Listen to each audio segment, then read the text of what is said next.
now called to order. And let me acknowledge the virtual presence of Senator Amy Marcos, who is the chairman of the Economic Affairs Committee. And it's very timely that she is here, that because we will be talking about the guide bill, which aims to jumpstart our economy, and her inputs are very valuable in the crafting of this measure. So before we continue on, let me direct our committee secretary to acknowledge our resource persons for this morning.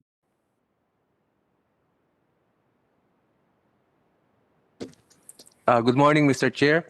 For the public hearing of the Committee on Banks, joint with the Committee on Government Corporations, Ways and Means and Finance, we have the following resource persons.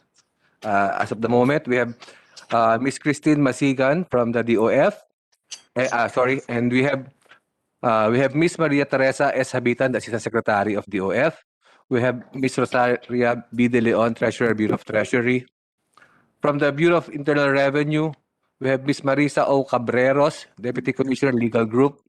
Mr. Larry V. M. Barcelo, Assistant Commissioner, Legal Service.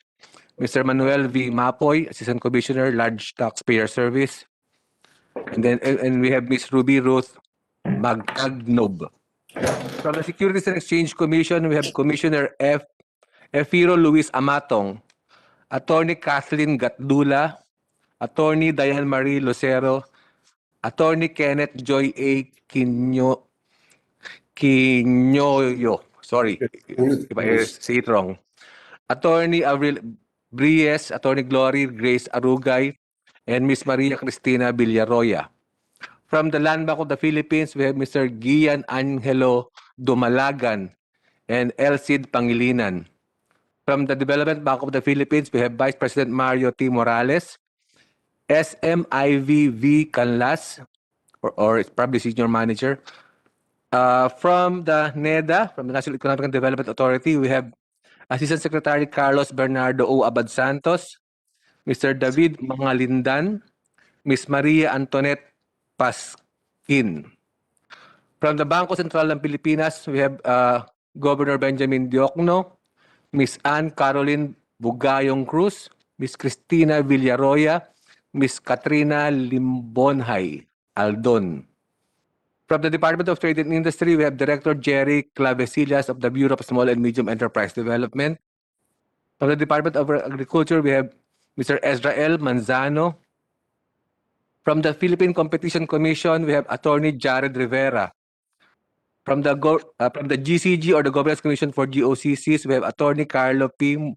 Murcia, Mr. John Arnold Talusan, Attorney Michael Valmoria, and Attorney Jean Carl Tupas. From the Commission on Audit, we have Ms. Marie France Hazel S. Azevedo, Attorney Fabian K. De Los Santos, Mr. Rosita B. Titular, Mr. Muhammad Muarif S. Balang, and Attorney Christine S. Go. That's all for the meantime, Mr. Chair.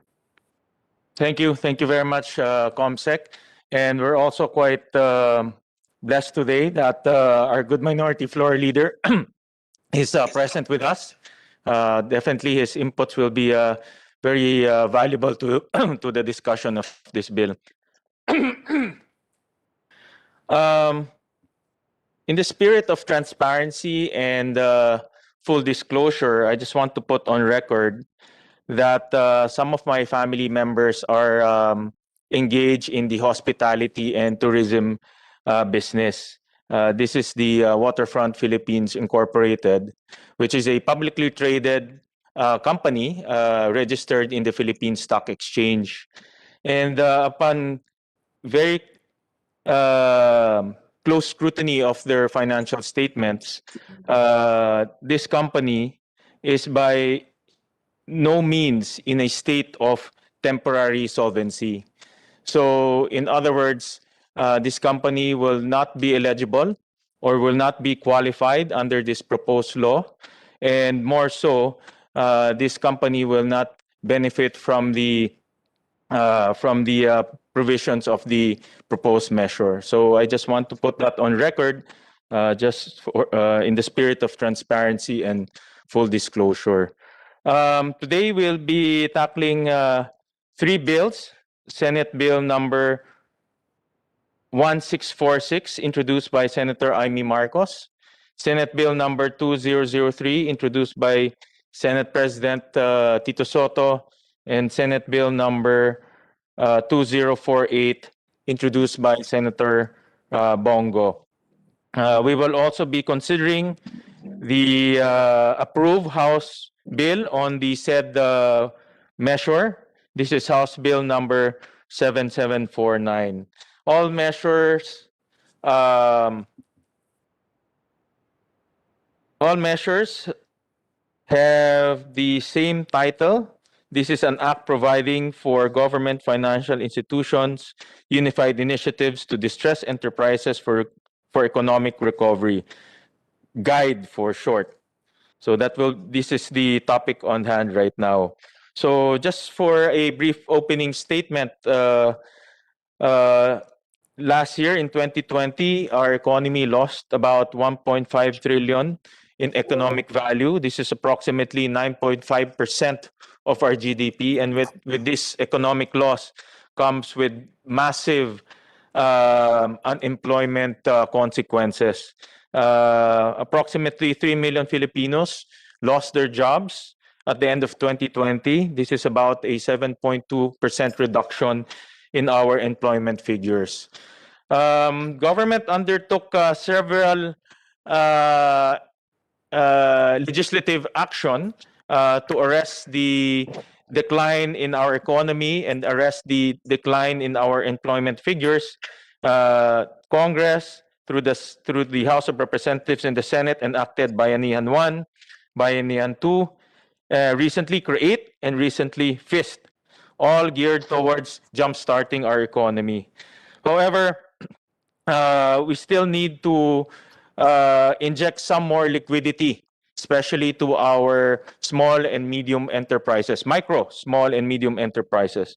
So the eventual goal of this bill, the GUIDE bill, is to give government additional firepower to lend to our MSMEs and to also eventually save jobs that can be lost because of this because of the onslaught of the pandemic. So today we will be inquiring from our executive counterparts on how GUIDE, in plain and simple terms, how GUIDE can help our MSMEs, how GUIDE can jumpstart our economy, and most importantly, how GUIDE can save jobs until we recover and until we see the light of day from this pandemic. So today we'll be going into detail and to discuss the salient and the important points of this bill. So with that, I would like to request from our good minority floor leader any opening statements. No, Mr. Chairman, thank you very much. I have no opening statement. I have read the pertinent documents, briefing papers, and I look forward to a discussion on this bill. So we can proceed to hear the resource persons. Thank you very much, Mr. Chairman. Thank you, and definitely the opening statement of of the chairman of the Economic Affairs Committee. So we call on the chairman of the Economic Affairs Committee, Senator Amy Marcos. Yes, thank you very much. I filed the first of these bills in early August of 2020. In early June of 2020, fully aware that the pandemic would cost the Philippine economy very, very deeply. So there are certain distinctions while all these bills seek to strengthen the capacity of GFIs, particularly the PGC, the LBP, and the DBP, to provide needed assistance to MSMEs. There are a few salient distinctions in my bill, perhaps because it was so early, perhaps because we had a different considerations. Unang-una, naiiba yung bill ko pagkat yung mga bangko bound pa rin by prudential loan standards na hindi na pinapansin dun sa ibang bill, ano? And this is in recognition of the fact that despite the BSP's cutting policy rates by a total of, what is it now, 200 basis points yata, in addition to other creative schemes, such as considering the MSME loans as part of the reserve requirement of the banks, the bank lending has fallen by 0.7% in 2020. And the amounts continue to fall. So despite the very aggressive and proactive stance of our BSP governor, and we welcome Ben Jokno here, it appears that there really is a limit to monetary measures in a crisis of this gravity and width. The inability of banks to extend loans to micro and small enterprises is really not captured by the data alone, as banks are supposed to allocate 8% of their loan portfolio to MSMEs. Secondly, there's a distinction in my bill in that the funding is through a trust fund instead of direct capital infusion, allowing them to grant loans to MSMEs without significantly endangering the funds of depositors, which has become a concern in these troubled times. Thirdly, the distinction also is that there's no need to establish a special holding company to provide equity infusion. So these are some of the differences, but as we all know, at the end of the day, it will be for the Senate, for the banks, for the administration to determine exactly who the strategically important companies are that need to be rescued in the face of this crisis, given scarce resources and many conflicting requirements. Thank you very much, Mr. Chair, and we look forward to a spirited discussion. Thank you, Senator Amy. And you pointed out several important items that we need to discuss, especially on the safeguards. The exemption from prudential standards is definitely one of the items that we need to expound on. And how can this exemption impact the health of the banking sector? With that, with the kind indulgence of the good minority floor leader and Senator Amy, we will now proceed to the presentation of our counterparts in the executive branch. We will call on the DOF to present the presentation, and then later on we'll move to the Bangko Central for their inputs. So we call on our National Treasurer, Ms. Rosalia De Leon. Good morning, Mr. Chairman. With your kind indulgence, because Governor Diokno would also be having the Monetary Board, there's a PMB at 9, I understand. If we can also first hear the statement from the good governor, Mr. Chairman, if that's okay with you. That's fine. We'll call on Governor Ben Jokno for his presentation. Yes, Governor, you can. You're now recognized.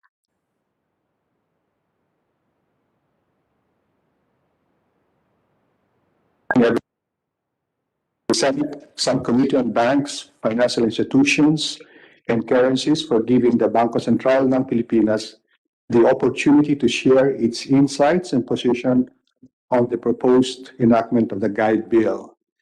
The BSP appreciates the time and effort of the Senator and this committee to facilitate the timely enactment of the Guide Bill as part of the national government's economic recovery strategy.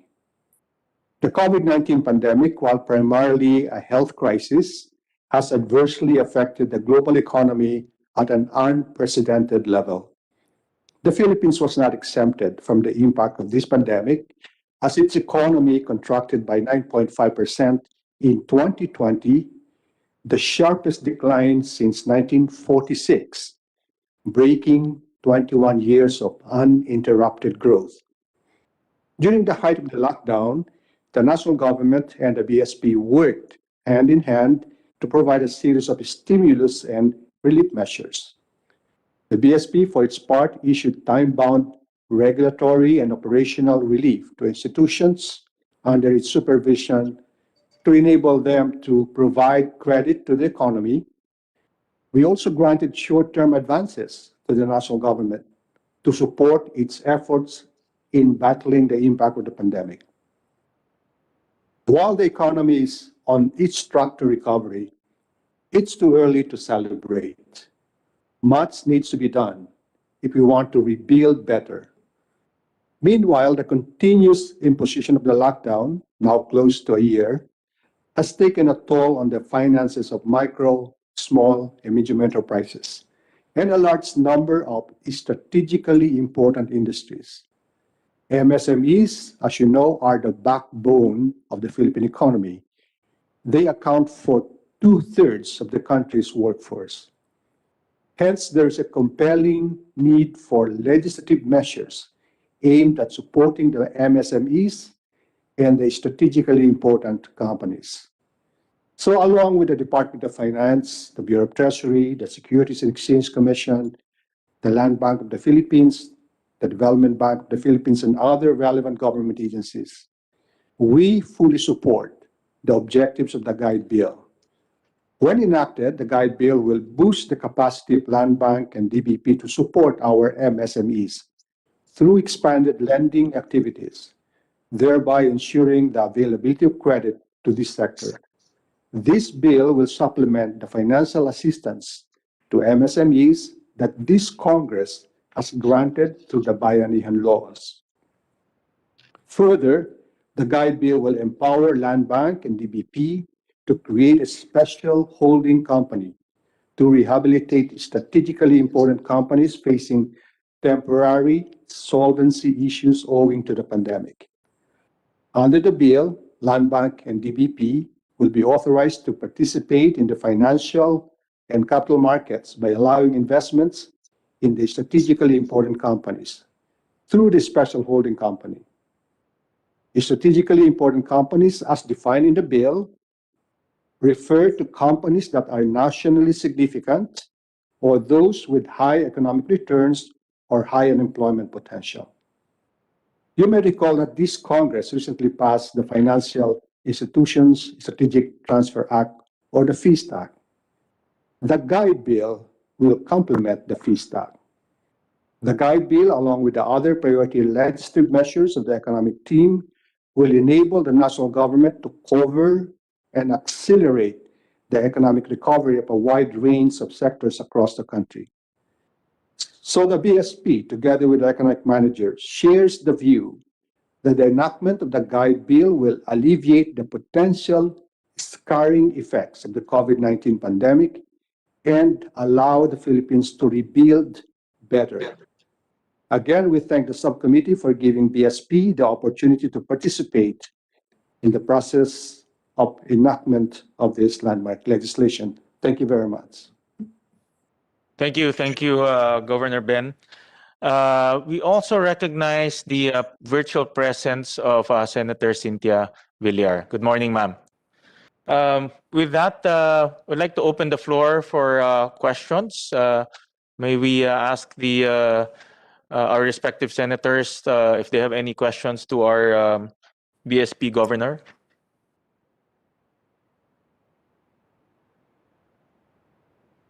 Mr. Chairman, Yes, Senator Frank.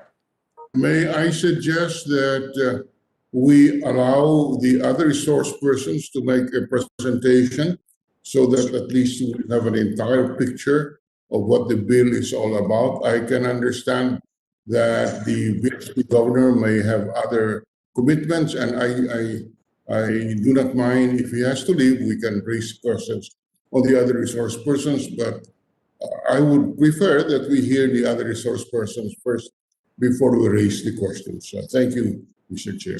Thank you for that suggestion, Senator Frank. May we request Governor Ben to, if you have to leave, to assign a representative, a capable representative who can receive questions later on.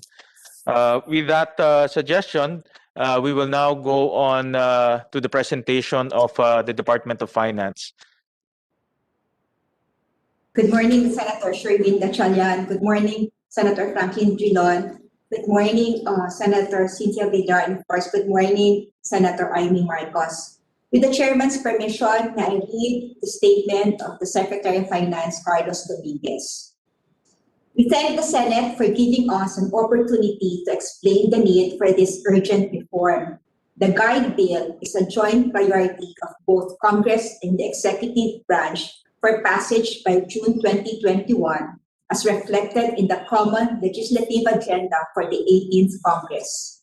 In response to this unprecedented global emergency, President Duterte took decisive and necessary measures to protect the lives and livelihoods of Filipinos.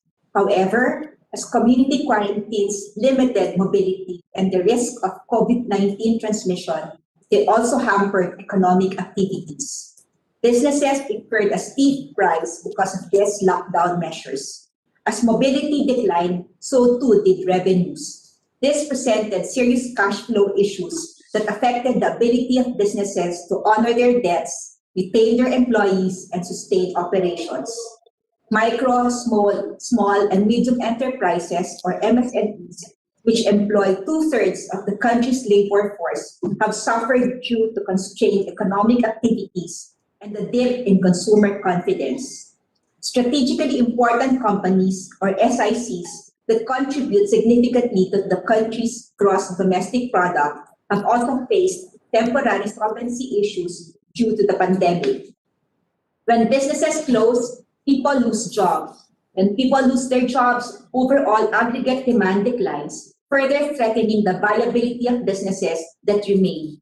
This is a vicious cycle that calls for urgent government intervention. The threat of a domino effect, especially the case for SICs, whose operations are closely linked with those of other enterprises due to their forward and backward linkages. Even as we roll out the COVID-19 vaccines and the prospect of further economic reopening comes to light, the cash flow issues that businesses faced over the past 12 months pose continued challenges to their solvency.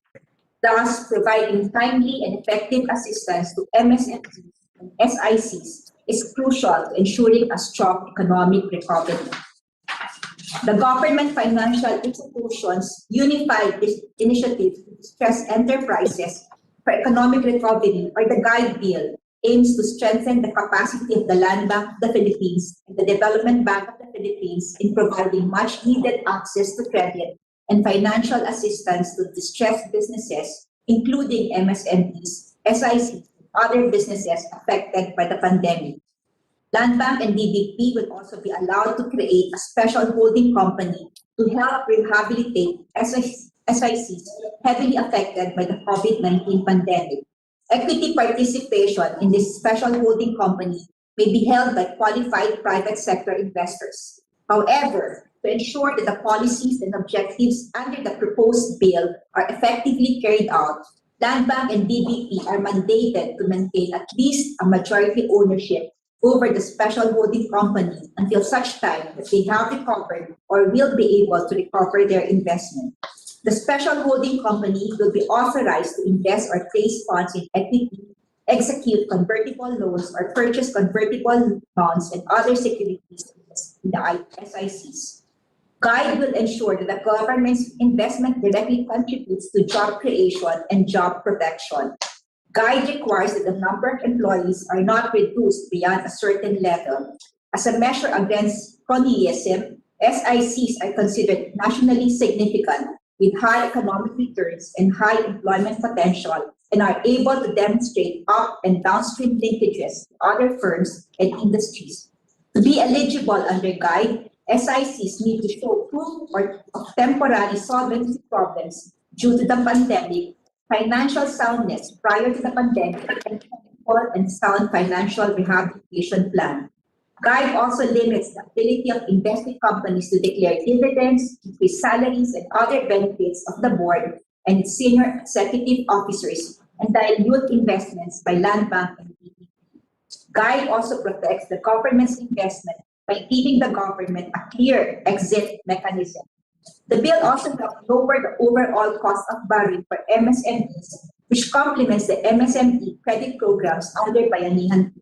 Government financial institutions will be mandated to expand their credit programs in order to assist affected MSMEs in meeting their liquidity needs. In particular, Land Bank and DBP are mandated to expand their loan programs, rediscount loans, and other credit accommodations COVID-19 affected MSMEs in the agriculture, infrastructure, service, and other manufacturing industries. Taking all this consideration, we think that GUIDE is an efficient and effective method to support our economic recovery. The initial funding required will go a long way in helping our people fight this pandemic. We thank the Senate again for prioritizing this urgent measure. Maraming salamat po. Thank you. Thank you. With the kind indulgence of our senators, we'll finish the economic team first. NEDA is also here so that we can round up the presentations of the economic cluster. So we call on NEDA, represented by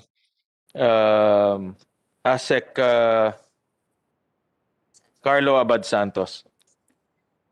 Good morning, Your Honors, and we thank the Joint Committee for inviting NEDA to present our thoughts on the GUIDE bills. The LEDAC Execo met last 18 February 2021 and included the GUIDE bill as one of the 25 priority measures in the common legislative agenda for the 18th Congress. Among these 25 bills, 12 are priority bills, including GUIDE, and these 12 are targeted to be passed by June of this year. Everyone, including the Senate President and the Speaker of the House, agreed with this list. We would like to thank the Senate leadership for agreeing to include GUIDE in the LEDAC Common Legislative Agenda and hope for its swift passage before June this year. Along with the other members of the economic team, we are here to express our full support for GUIDE and to request the Senate to facilitate its speedy approval. The recovery package is mostly in place. First, the 2021 budget has been passed on time. Second, the validity of the 2020 budget and the Bayanihan 2 have been extended. 3, FIST has been enacted into law, and CREATE is on the President's table for signature. The only item left is the passage of GUIDE. Earlier on, Treasurer Leah already outlined the 2 key elements of GUIDE, and again, the objective of which is to give access to credit and financial assistance to MSMEs and strategically important companies affected by the COVID pandemic. The passage of this measure is essential, especially due to COVID-19, which disrupted businesses, livelihoods, and jobs. The road ahead remains challenging, but we continue to see promising signs of recovery. According to DTI, around 90,000 businesses have closed due to lockdowns and weaker demand. Many more are experiencing temporary solvency issues. Despite of the recent gains in the labor market, employment levels are still down by 1.3 million compared to pre-pandemic levels. According to various estimates, overall output or GDP has lost some 1.5 to 3 trillion pesos in 2020. GDP is only projected to return to its pre-pandemic levels by mid-2022 at the earliest. The vaccination program is rolling out, and this will allow us to safely open the economy more and restore jobs and incomes to make our fight against hunger more sustainable. In the meantime, GUIDE can provide much needed access to credit and financial assistance to distressed businesses, including MSMEs, SICs, and other businesses affected by the pandemic. The socio-economic impact of GUIDE will be substantial. Assuming a minimum multiplier effect of 8.5, the 10 billion capital infusion will translate to more loans to MSMEs, which will consequently impact on additional gross value added and protect jobs of MSME workers. Our colleagues in the GFI will be presenting their detailed estimates of the impact of guide later on.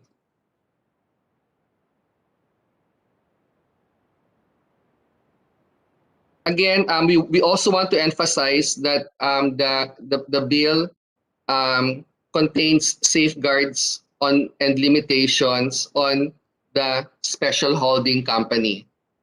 Among these are, first, investments in investee companies, and the total investments in companies belonging to the same industry or sector shall be subject to a ceiling in relation to its net income or capital to avoid undue concentration, risk, and excessive exposure. Number two, the special holding company can only invest in corporations engaged in strategically important industries or sectors that are experiencing temporary solvency issues because of the pandemic. And lastly, investments can be in the form of limited equity participation, convertible debt, and other securities that are acceptable to DBP and Land Bank. Again, thank you very much, and we hope you can consider all of this and help us move the bill forward. Thank you, Asek. We now open the floor to meron pa ba? We'll now open the floor for questions from our esteemed senators. Yes, Senator Frank Drilon. Thank you very much, Mr. Chair. I have a few questions, and I do not know anyone can answer this. Firstly, under Bayanihan 2, Mr. Chair, we recall that we provided through the DBP and the Land Bank the support for wholesale banking and equity infusion for low interest loans to persons and entities affected by the pandemic. Just for the record, is it correct that we allocated a total of 12.5 billion for DBP for this purpose, and to Land Bank 14,472,500,000? Just to confirm. DOF, you may respond to the question. Mr. Chair, if we may have Land Bank and DBP confirmed because they have already received Yeah, anybody? Yeah, just to confirm that this is what we appropriated. May we request a response from Land Bank and DBP, who is here with us? Good morning. This is Nick Chua from DBP. We confirm, Senator, that DBP has received 12.5 billion from Bayanihan 2 for MSMEs. Thank you. From Land Bank, is it? Yeah, from Land Bank, it's 18.472 billion, 500,000. Is that correct? Just to confirm. Land Bank, can you respond? Good morning, Mr. Senator. We also confirm that you have received the same amount. Yeah, because my next question is, how much have been, appropriated for DBP was 6 billion and a standby fund of 6.5 billion. Has this been made available to you? Were the remittances already from the National Treasury? Are the funds already with you? Yes, Mr. Senator, we have already downloaded the funds to both Land Bank and DBP. Okay, thank you. How much of these amounts have been loaned out? Are there already programs being? Is the loan program under Bayanihan 2 has been rolled out? And how many beneficiaries were able to avail of this?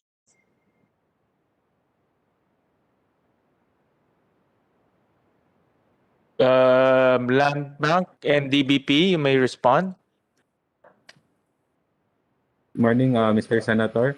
For DBP, since we only received the funds this February, we are still rolling it out, but we are targeting to disburse all of the funds by year end.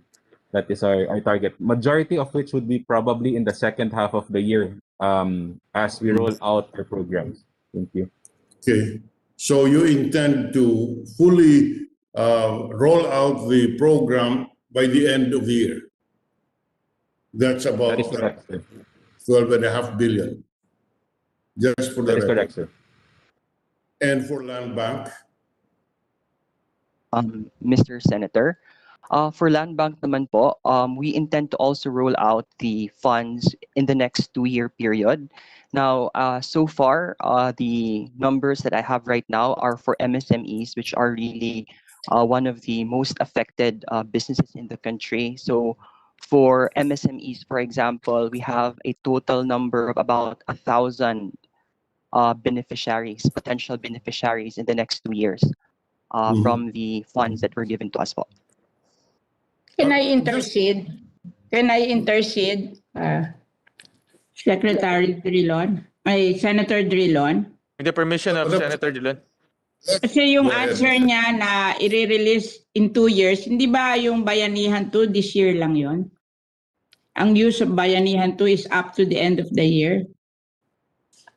well, I assume, yes, I assume, Mr. Chairman, that while the Bayanihan 2 is effective only up to, I don't know, September 23 or whatever, the fact that it has been released means that the release is within the period authorized by law, and the implementation of the program would be already left to the agencies, Mr. Chairman. That's how I understand it. In other words, so long as the amounts are released during the effectivity of Bayanihan 2, then it is in compliance with the law, Mr. Chairman. That's how I understand it. Thank you, Senator. Thank you, Senator Drilon. I just want to clarify. I hope I am correct. I am. Anyway, I can always be disputed on that, but that's how I understand it. Anyway, may I know, is there a capital infusion by virtue of Bayanihan 2 to DBP and to Land Bank?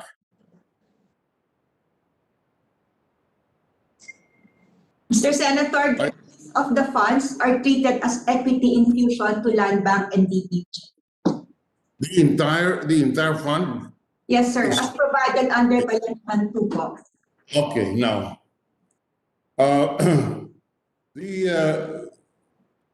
the bill increases the authorized capital stock of DBP. Is that correct? From 35 billion to 100 billion? Can we confirm that? Yeah? The bill proposes to increase the authorized capital stock of DBP from 35 to 100 billion. Would you confirm that?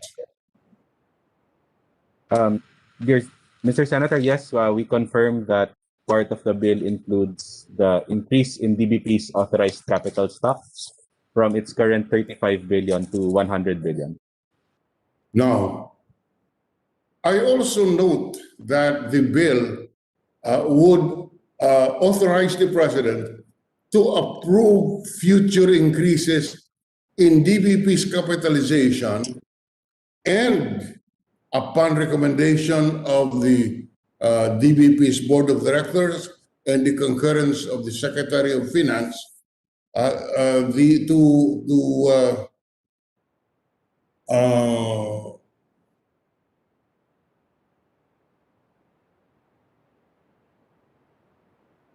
infuse actual capital investment as a consequence of this increase in the authorized capital stock. Is that a correct understanding of the law? I will repeat that. First, the law increases the authorized capital stock of DBP from 35 to 100 billion. Then it also authorizes the president to approve future increases in the DBP's capitalization. Is that correct? That is correct, Senator. This is just mirroring the provisions found in the Land Bank Charter, All right. which is not present in the DBP Charter. Okay. What about the subscription to the authorized capital stock, which will now involve disbursement of public funds? Is that also delegated to the president for decision? Our understanding, sir, is that this would still be subject to appropriations for any infusions. Yeah. Yes. Is there? Can you said your understanding? I would like to think that it should be in the law expressly, Mr. Chair, because the infusion of public funds as a consequence of the increase in the authorized capital stock is the disbursement of public funds, which should require congressional approval. Are you confirming that such power is not clear in the proposed bill? In other words, it is silent as to actual capital infusion or authority to actually subscribe to the authorized capital stock? That is our understanding, sir. Yes, we confirm.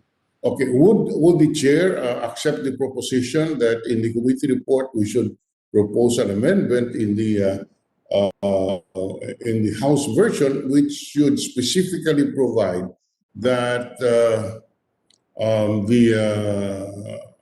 actual subscription to the increased or to the subscription to the increased authorized capital stock should be with congressional approval, Mr. Chairman? Yes, Senator Dillon, you made a very good point. Not because the increase in capital in the law has been given to the president, it doesn't mean that the subscription will follow suit after. Because the subscription normally will require funds to be infused. And those funds are normally within the powers of Congress through the GAA.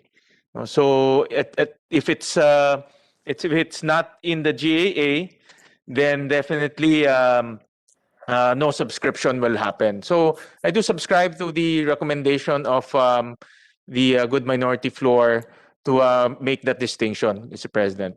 Yes.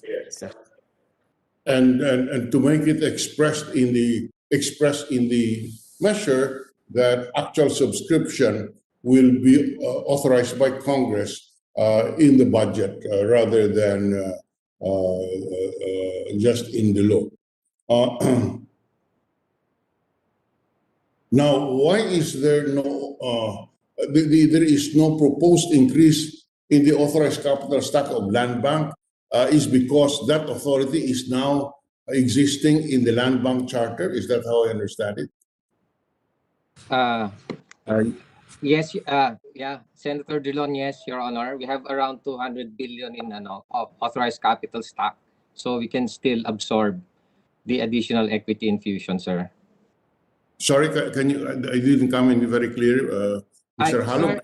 Yeah, there's at present, sir, our current authorized capital stock is enough to be able to absorb, sir, the additional capital infusion. We have 200 billion, sir. Okay. Yes, I just wanted it on the record. Okay. Yes, sir.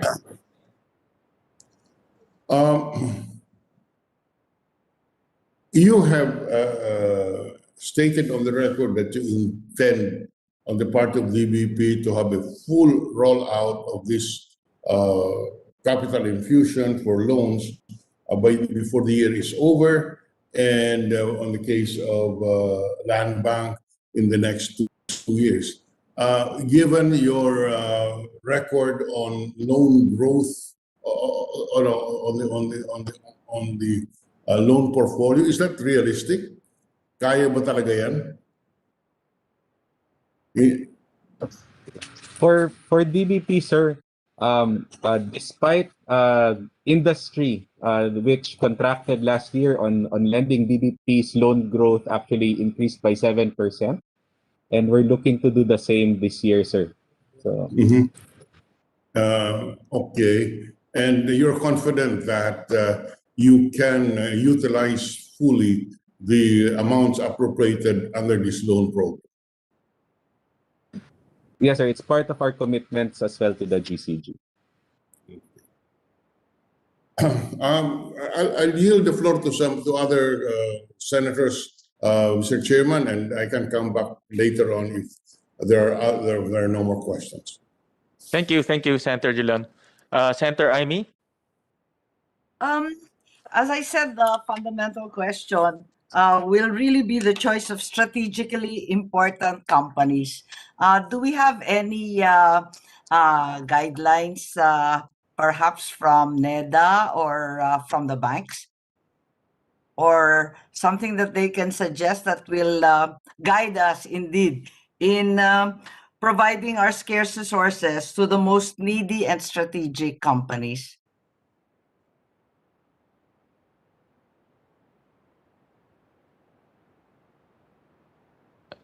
NEDA or DOF may respond to that question.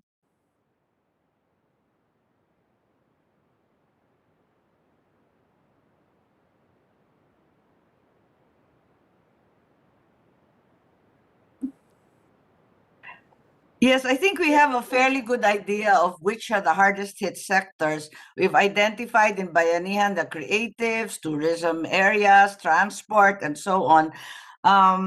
Saan natin itututok itong mga guide loans na to?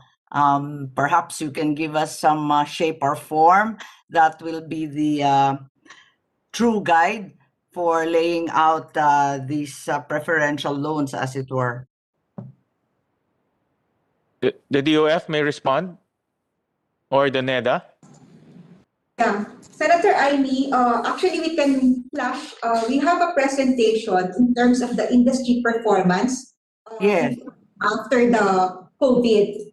So maybe in a while we can just ask our DBP colleagues or Land Bank colleagues to make the presentation or flash on the screen the slide. So we have enumerated here the strategic. Sorry to interrupt. Yes, we have a fairly good idea, having gone through Bayanihan 1, Bayanihan 2, and then the reports that have inundated the Senate, basically asking for rescue packages. Perhaps on one hand, we have to have that list once again reiterated and proven by your data. Secondly, how to help them, encourage them, as it were, to avail of these loans. Kasi so far nga, hindi nangungutang, kasi takot na takot. Paano natin tutulungan yan? At ikatlo, alin ba talaga yung masasabi nating strategic? So siguro, we have this list, and then we have to make it easier for all these MSMEs to come forward and avail. Kasi we had a hearing even of the small bank corporation, yung SBC ng DTI. Wala na ngang requirements ng documentation yun wala pa rin nangungutang. Yun talaga nagiging problema. Obviously, in this economic atmosphere, kung wala kang kinikita, ba't ka naman na uutang? So please proceed po. Okay, so I think we can flash yung pong performance ng different industries before and after the pandemic. So, dun po sa mga services, so nakita po for the wholesale and retail, before the pandemic, noong 2019 po, they posted sa real GDP growth of 8.1. So here we present po the different performance of the badly hit industries. We have enumerated their performance before and after the pandemic.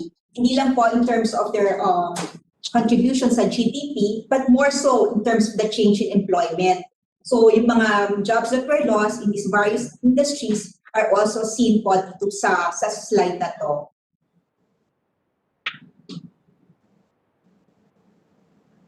So yung po sa manufacturing, about 618,000 po. And then sa construction, about 205,000. Transportation po, mga more than 600,000. Accommodation, another 600,000. And of course, dun po sa wholesale, medyo mas maliit lang po ang hit po in terms of the job losses. But all told, for the total Philippines, mga 2.7 million jobs that were lost for these various industries.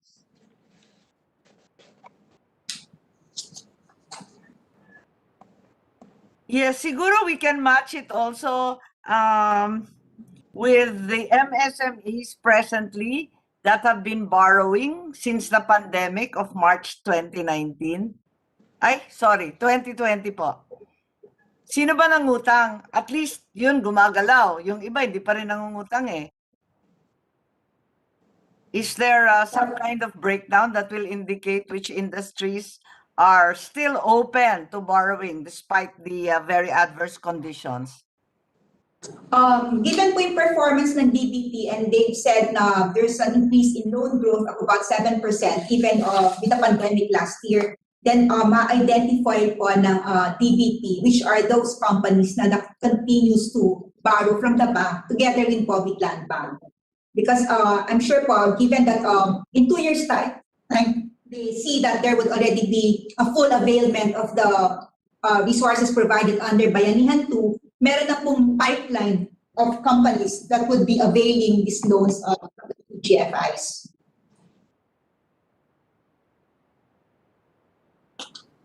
Yes, I see. Siguro, for example, alam ko yung hotel, the second one that you had, the transport, hotel accommodations, talagang hindi nanghihiram eh. Wala pa yatang 10% eh.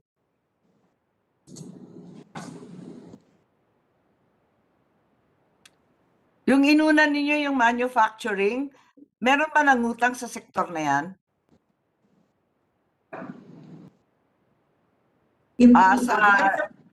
Maybe we can ask DBP, do you know, are there companies that have been borrowing from the manufacturing sector since this opened, since Bayanihan started at DBP? Morning, Madam Senator. We don't have the data right now, but we will get back to you on that one. We'll just source it from our lending unit. Okay. The problem kasi is that we're aware of these sectors that have been badly hit. We're all too aware. As a matter of fact, they keep coming to the Senate. We have friends in these sectors. In the case of our chairman, Win, he has family in these sectors. We're all well aware which ones these are. But how to encourage them to even avail of these emergency loans is the question, because they're not coming forward at all. How do we generate some kind of confidence?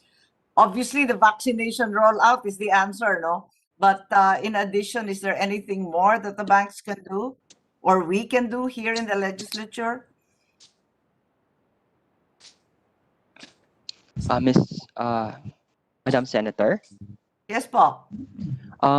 For the things that we are doing po in the bank, in Land Bank of the Philippines, we are actually packaging the loans po for these affected companies in a manner that would take into account po the current state that they have. So we do provide certain accommodations to them in terms of grace periods on Grabe ang interest, construction, grace period on principal po, to make sure po that accommodation, during this service, time when they are currently struggling financially, they wouldn't have additional problem in paying off its debt po. So that's one of the things that we are doing to encourage them po to borrow, by giving them accommodations in terms of grace periods of in interest and principal po. It's really frightening kasi pag nakita mo yung accommodation, yung mga hotel and food service, nasa 44.7%, yung construction nakakahimatay rin sa 26%. Bakit ayaw pa rin mangutang? Ibig sabihin na walang kumpiyansa, sigurado, no?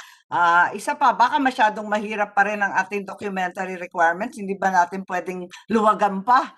Ika nga, paano kaya?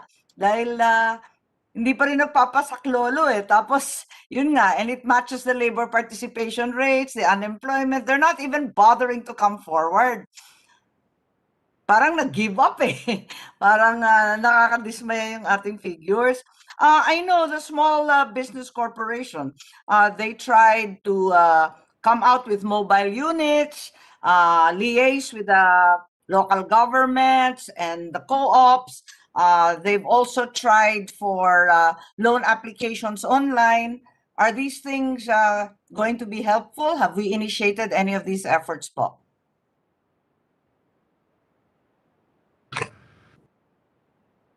Madam Senator, for DBP, what we've seen, at least in the past year, together with the support from Bayanihan 1 and Bayanihan 2, is really their MSMEs have asked for assistance in terms of lengthening their loans, Yes. waivers of or deferment of interest payments and principal payments. And these are actually under DBP's response program.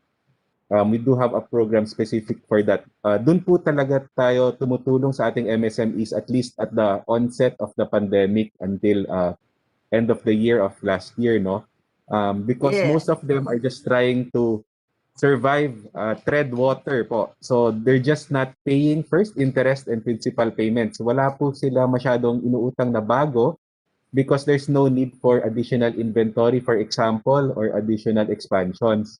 But we suppose that now that the economy is opening up, we would expect that there might be additional loans, probably this year, for the new inventory coming in, for the new business that they might be pursuing, particularly as they transition, let's say, from the brick and mortar selling po to, let's say, online selling. So Yes. maybe this is why there is some delay in terms of loan applications, because even on their end, they might be also looking at how to adjust their business models. But insofar as DBP is concerned, we do have that kind of support, but mainly what we've seen in the past year is requests for moratoriums on interest and principal payments on their existing loans po.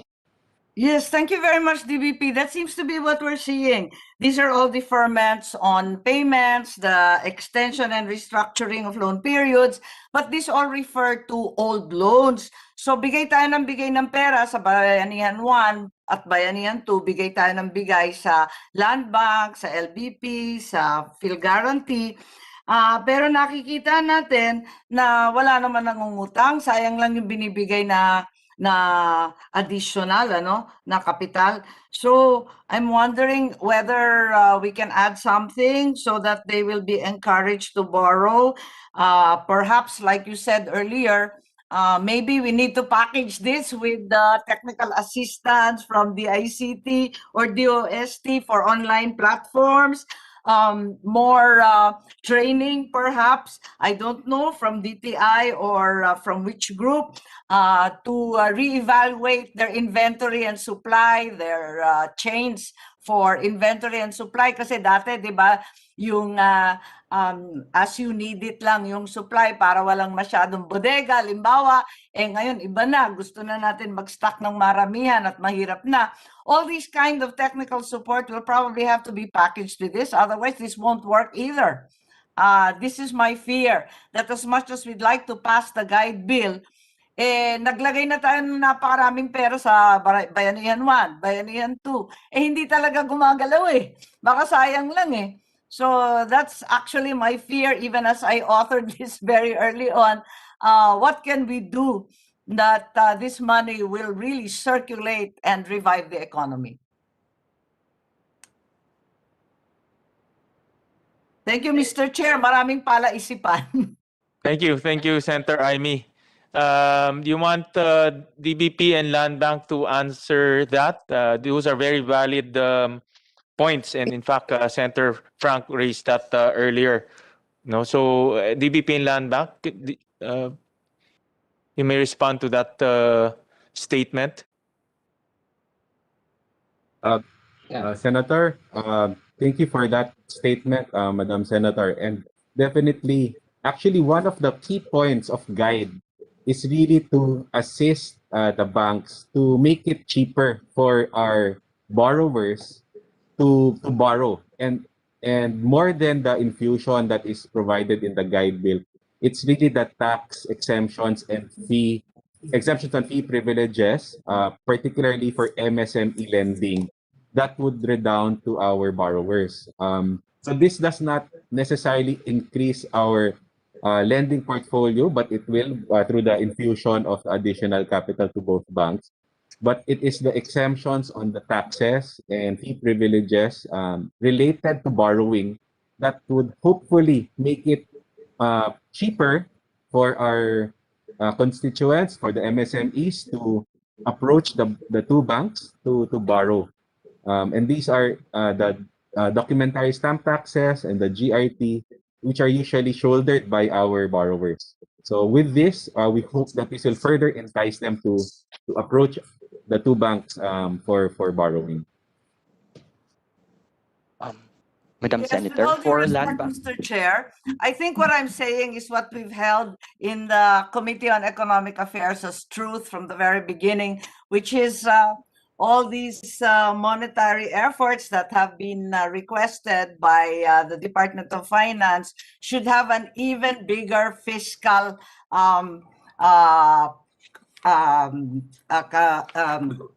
correspondent amount.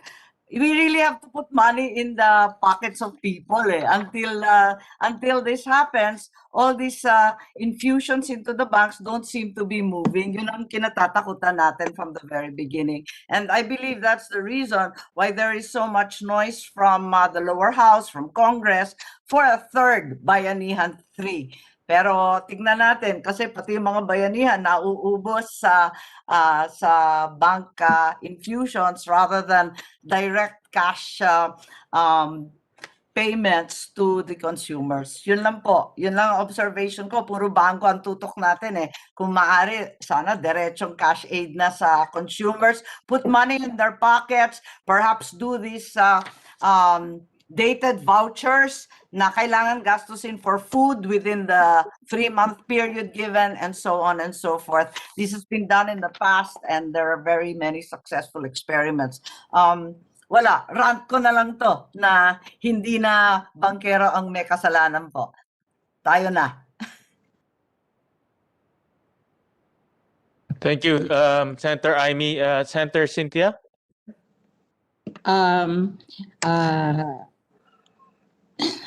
As Senator Drilon talked of the budget and Senator Amy talked about the loans, that will be granted. I want to ask about naman this creation of holding company.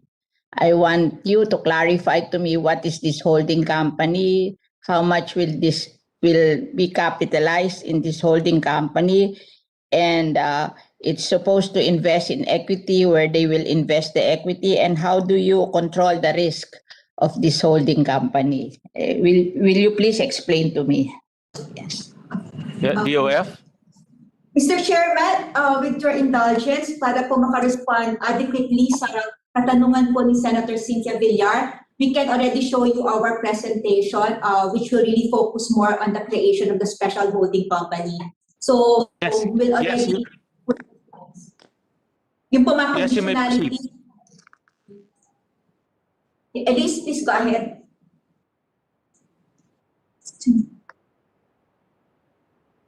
So good morning once again. So the special holding company business model was conceptualized following the successful models in other countries, including Germany's German Economic Stabilization Fund and the United States Troubled Asset Relief Program, or TARP, where the governments provided support to nationally important companies in order to save jobs, not just from the firm itself, but from its expanded network of suppliers, dealers, and users. This is the same intention with the creation of the Special Holding Company under the Guide Bill. The Special Holding Company is meant to assist rehabilitating strategically important companies or SICs experiencing temporary solvency issues due to the pandemic. This also means that these firms should have shown sound financial performance prior to the pandemic and should be able to provide a sound plan of action on what they will do to recover and provide an exit plan for the special holding company. Strategically important companies are those deemed to be nationally significant with high economic returns or high employment potential and should be able to demonstrate upstream and downstream linkages to other firms and industries. This is important to support This is important as support to SICs should also redound to other enterprises that do business with them, such as their suppliers and buyers of their products, which are typically MSMEs as well. Now, on the investment guidelines and limitations of the special holding company, to protect the interest of government, it is intended that the special holding company will limit its exposure to a particular company or industry to avoid undue risk. In addition, it should be emphasized that it is not contemplated that the special holding company be the largest shareholder or creditor of an SIC and will not take over or dictate the operations of the firm. However, support from the special holding company will include provisions that are meant to protect the government and ensure the objectives of GUIDE are met, such as it should not be party to any pending tax-related case for tax collection or tax evasion. It should not be a debtor in any bankruptcy proceedings prior to the ECQ period and should not be insolvent, but capable of being rehabilitated as determined by the special holding company. In addition, a strategically important company with an investment from the special holding company should not reduce their employee count beyond a prescribed percentage, understanding that some redundancies may be necessary as part of the rehabilitation plan, but with preference for former employees should there be a need. Not to issue stock dividends, not to issue cash dividends, not to increase salaries and benefits of senior executives and board members, not to provide retirement or separation pay to senior executive and board members, not to incur irregular, unnecessary, extravagant expenditures such as entertainment, events, renovations, and the like, and not to dilute the ownership of the special holding company in the SIC. And finally, as mentioned, the SIC's recovery plan should include a clear time-bound exit for the special holding company. Additional requirements and conditionalities, which we intend to provide in the IRR, include that the special holding company evaluation will be guided by the following principles. The recovery plan provided is sound and considers the pace of recovery. The SIC is able to demonstrate its ability to promote and induce employment opportunities through itself or through its linkages. The SIC is able to clearly demonstrate forward and backward linkages in the economy and how they contribute to these industries and enterprises. The SIC's overall economic importance shall be based on how they would affect the industry and the economy should they fail.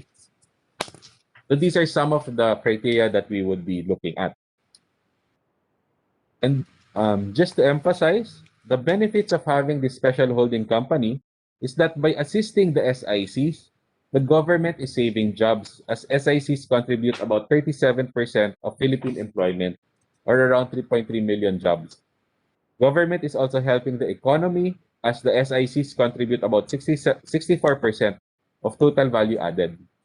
In addition, the additional investment by the special holding company in the investing companies will allow them to tap additional financing needed to support their operating and capital requirements. The special holding company also complements the recently signed FIST Act by supporting SICs where banks and other financial institutions in the country may be heavily exposed. Assisting SIC stay afloat also reduces risk of default and thereby promotes market stability and resilience. And lastly, the special holding company can also provide a signal or a seal of good housekeeping to the capital markets on the creditworthiness of an SIC, thus increasing their options for financial assistance and possible exit later on for the special holding company. So in summary, we believe that the guide bill is a critical component of the government's broad-based recovery plan and works in synergy with Bayanihan 2, Phase Create, and the 2021 budget. It is worth noting that the guide bill is one of the 14 top priority bills in the harmonized LEDAC Common Legislative Agenda. It incorporates best practices and lessons learned and provides for a robust governance structure to ensure prudent and responsible use of GFI capital. And lastly, the guide bill also provides adequate safeguards on moral hazard, concentration risk, and abuse by beneficiaries, and recovery of investment. So, dear senators, this ends our presentation on the SHC and relevant features of the guide bill. Thank you. Yes, and Senator Villar. You presented a very generalized plan of what is this creation of a holding company and them investing in equity on SICs. I just want to know something actual. Yung ano ba ang target nyo na i-raise dito sa investment na holding company na to? Magkano ba ilalagay nyo dito? Ilang company ang tina-target nyo? Ano ang actual effect nito sa employment at saka sa whatever you say, the employment at saka GDP? Parang you give me a more detailed or just not just a series of guidelines, but gusto ko malaman kung ilan ang i-invest nyo dito and then ilang company ang tina-target nyo para malaman namin what amount of money are we talking about to be invested in this holding company. And ilan ang ita-target na companies and then ano ba ang returns natin in terms of more jobs and maybe increase in GDP, something like that. Yung more actual. Kasi madaling sabihin yung mga guidelines, gano'n, but in practice, can we really do it? I mean, we want to have an idea of how it will be done in actuality. Okay, can you give me a rough idea? Madam Senator, this is Kian po from Land Bank. Yes. So on your question po, Madam Senator, as to the companies that please tell me how much are you intending to invest in this holding company first? Okay. And then with that money, how many companies are you targeting? Okay. Okay po. And how these companies will help the economy in terms of employment and increase in GDP? Okay po, ma'am. So for Land Bank of the Philippines po, ma'am, the money that we will be receiving from Guide po is 7.5 billion.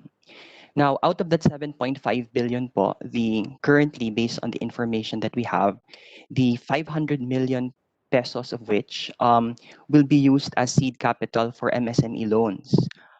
So you might probably think po that the 500 million is a small amount, but 500 million. It's 500 million for MSMEs. So far, that is the current numbers that we have. And 7 billion for this holding company. Is that how you will do it? Just to clarify lang po, Madam Senator, on the 500 million. The 500 million po would serve as the capital. But as mentioned earlier po, there are multiplier effects to the seed capital that we are getting. So the multiplier effect po is 8.5 to 11 times. So that 500 million po will be multiplied pa by 8.5 to 11 times. And that's how much loans we are able to extend po to MSMEs. So because if you have a 5 million additional equity, then you can raise deposits which you can lend to MSMEs. Kaya may 8.5 di ba? Oh, Yes, yun yung sa MSMEs. But how Yes. about this holding company? How much are you going to invest in this holding company?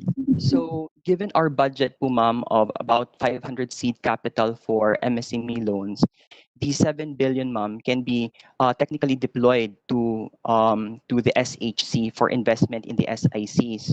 So Okay. currently, ma'am, there are no applicants pa naman po doon sa SICs, but from our portfolio of loan clients, ma'am, we have already identified more or less 15 companies that might qualify for SIC for Can you give investment me by an the idea of those companies? Is that Um, just an idea of those companies? Yes po, ma'am. So as far as those companies are concerned po, ma'am, I cannot give you po the specific names of the Yeah, companies. but just give me an idea, the kind of business. Yes po, ma'am. So in terms of industries po, they are actually engaged po in the tourism industry.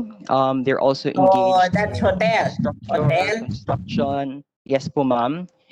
Retail trade. There are also companies under retail trade po. And wala sa transport. Transportation, yes po, ma'am. Transportation also po.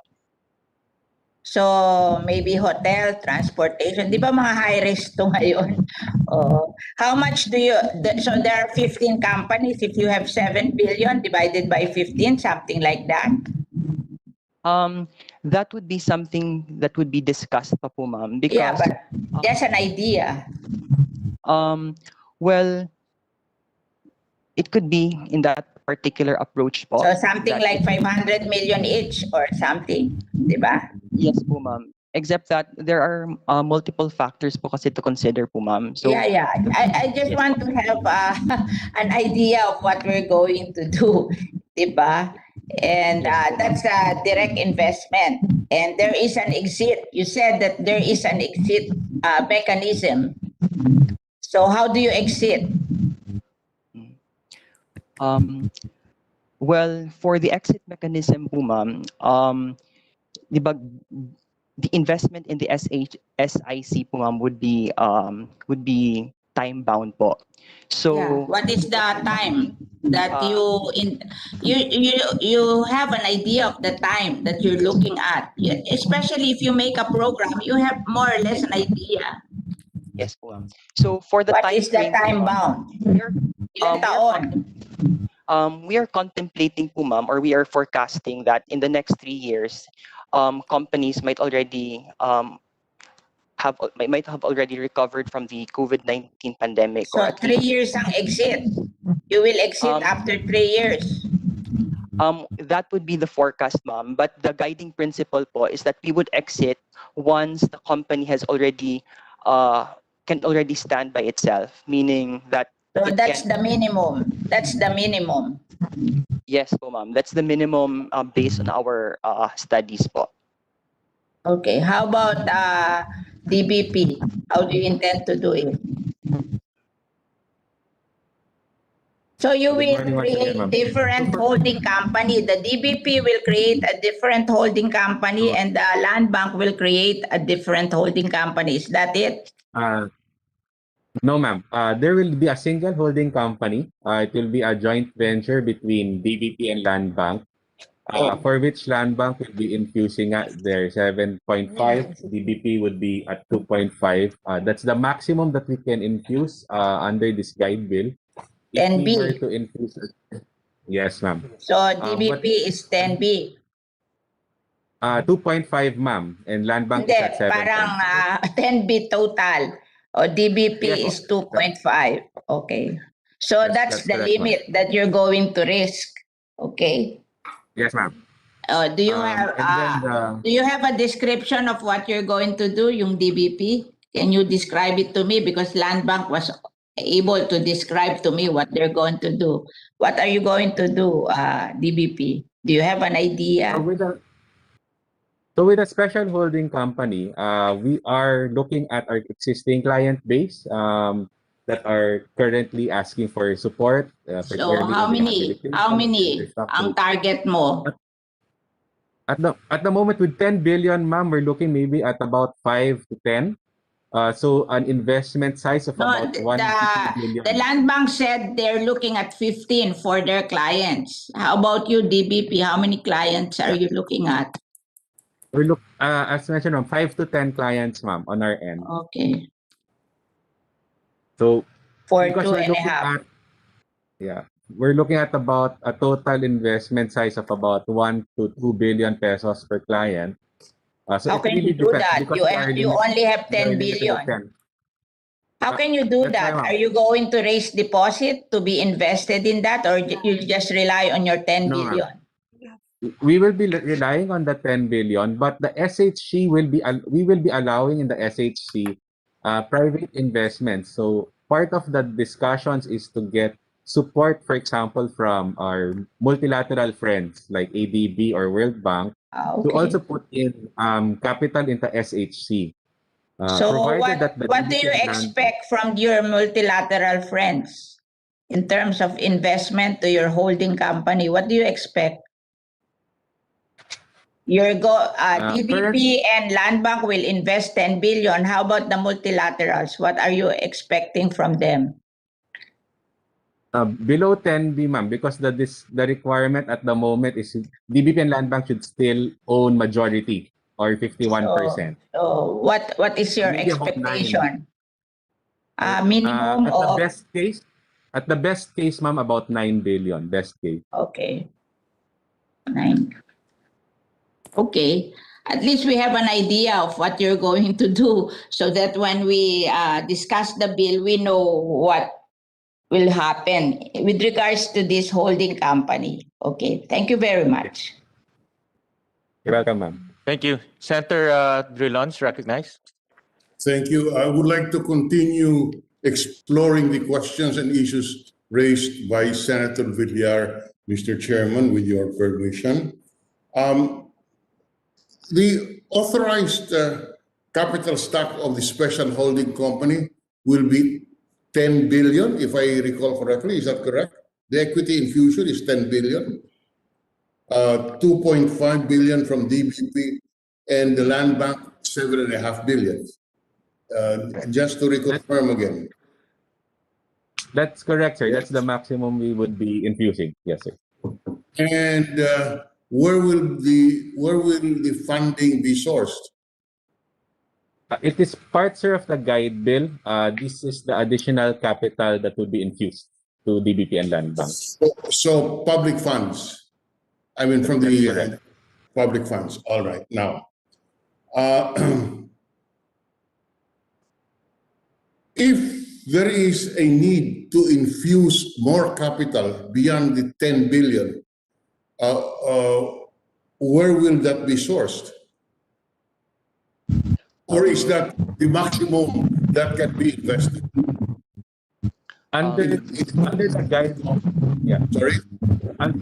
Under the guide bill, sir, it would be the 10 billion. But DBP and Land Bank, as universal banks, we do have the capacity to invest further in the SHC. But this would now be coming from our own funds, from the DBP own funds. But this would be subject, of course, to the requirements now of the BSP, for example, on related parties, etc.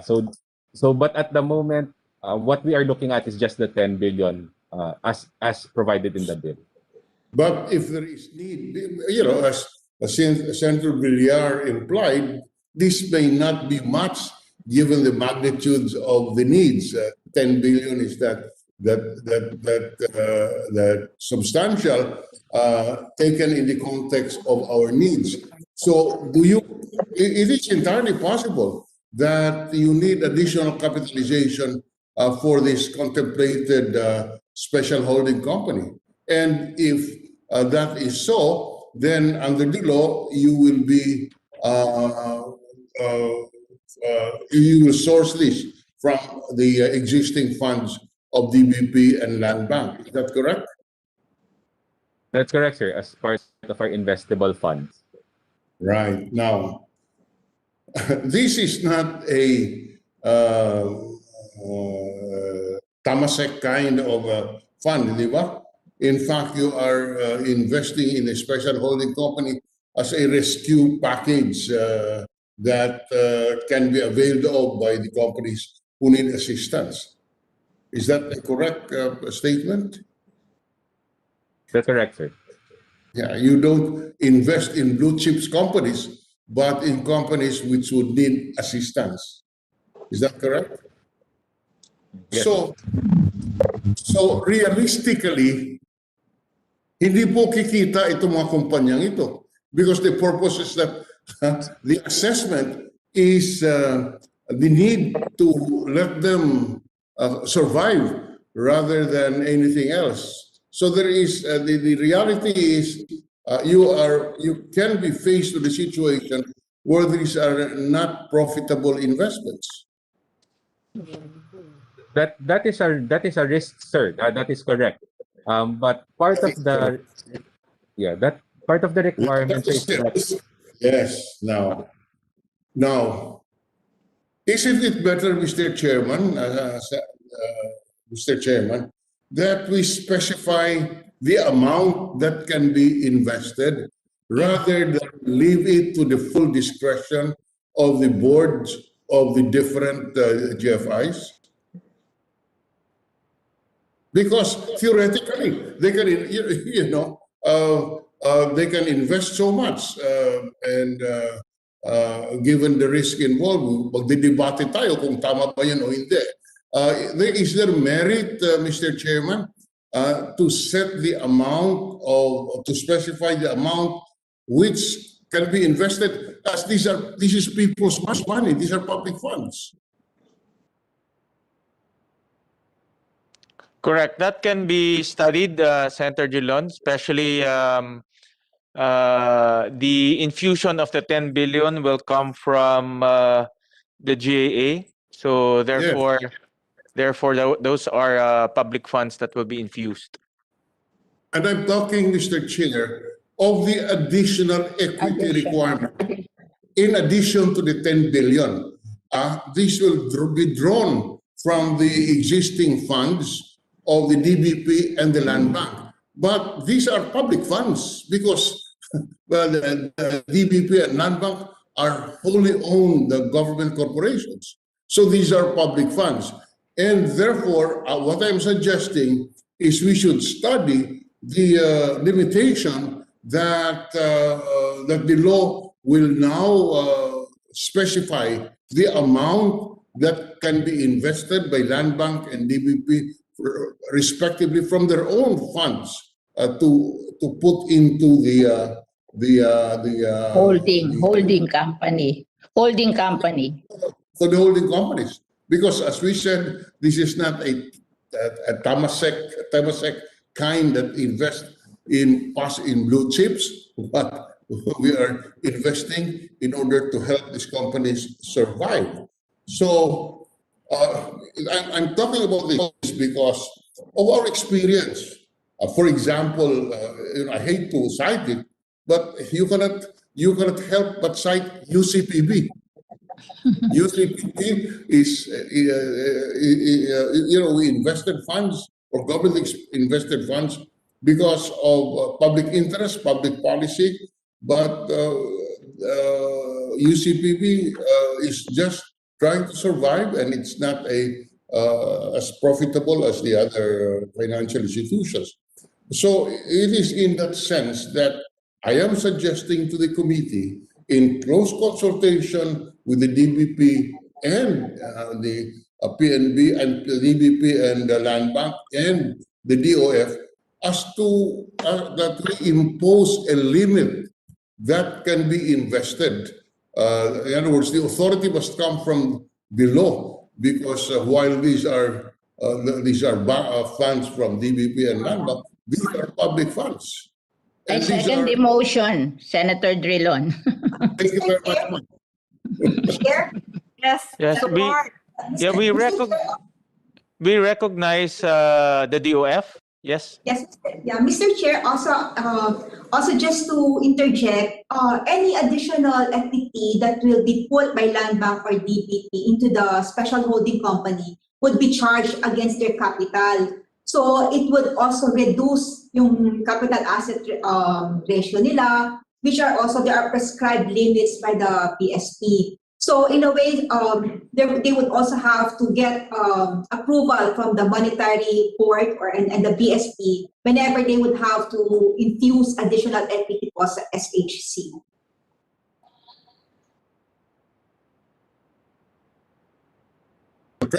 But we're coming from a position where we know that chances of recovering the amounts that will be invested is less than 50. I mean, because these are not blue chips, and we invest to assist, and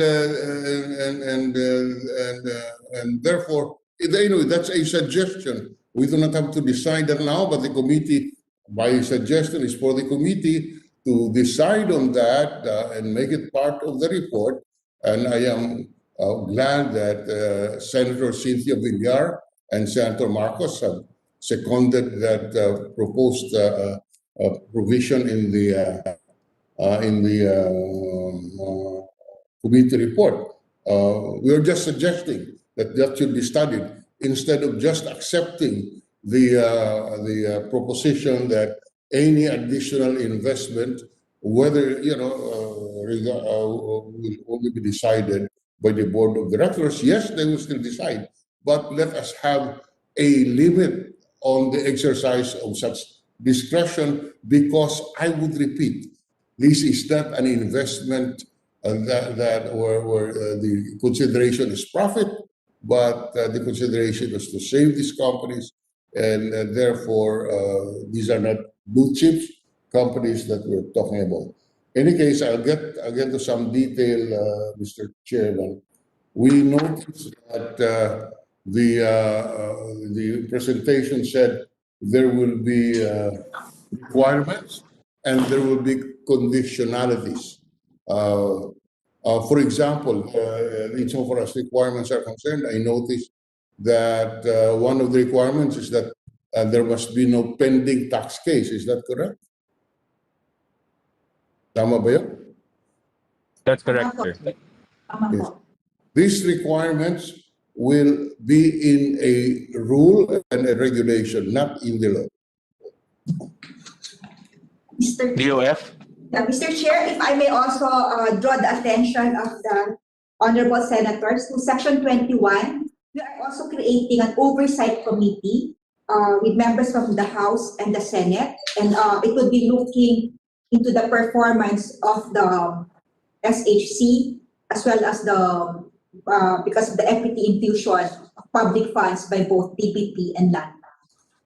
Yes, thank you for that, Madam. Yes, that would help us in monitoring the performance. But in other words, my question is, Mr. Chairman, will the requirements that that was presented be in the law or in the rules and regulations? Like, for example, there must be no pending tax case. As we have proposed, it's already in the law, Mr. Senator. It's already in the law. Yeah, that's why. Is it in the law, ma'am? Is it in the draft law? Yes, ma'am. Yes, sir. All right, that answers my question. Now, my next question is, suppose these conditionalities that are enumerated, which you say will find itself in the law, if it is violated, what happens? Will the investment be withdrawn? There are conditionalities that was presented. So my first question was, is this part of the law? You said yes. Number two, assuming that the condition along the line is violated, what happens? Will the exit mechanism will the exit mechanism be triggered? Any one from DOF, DBP, or Land Bank may answer the question. DOF? First of all, Mr. Chair, there is part of the requirements for the special holding company to invest in the company is that they should present a very credible and time-bound recovery plan, which would be monitorable. So there would be milestones, and that would be strictly monitored by the SHC.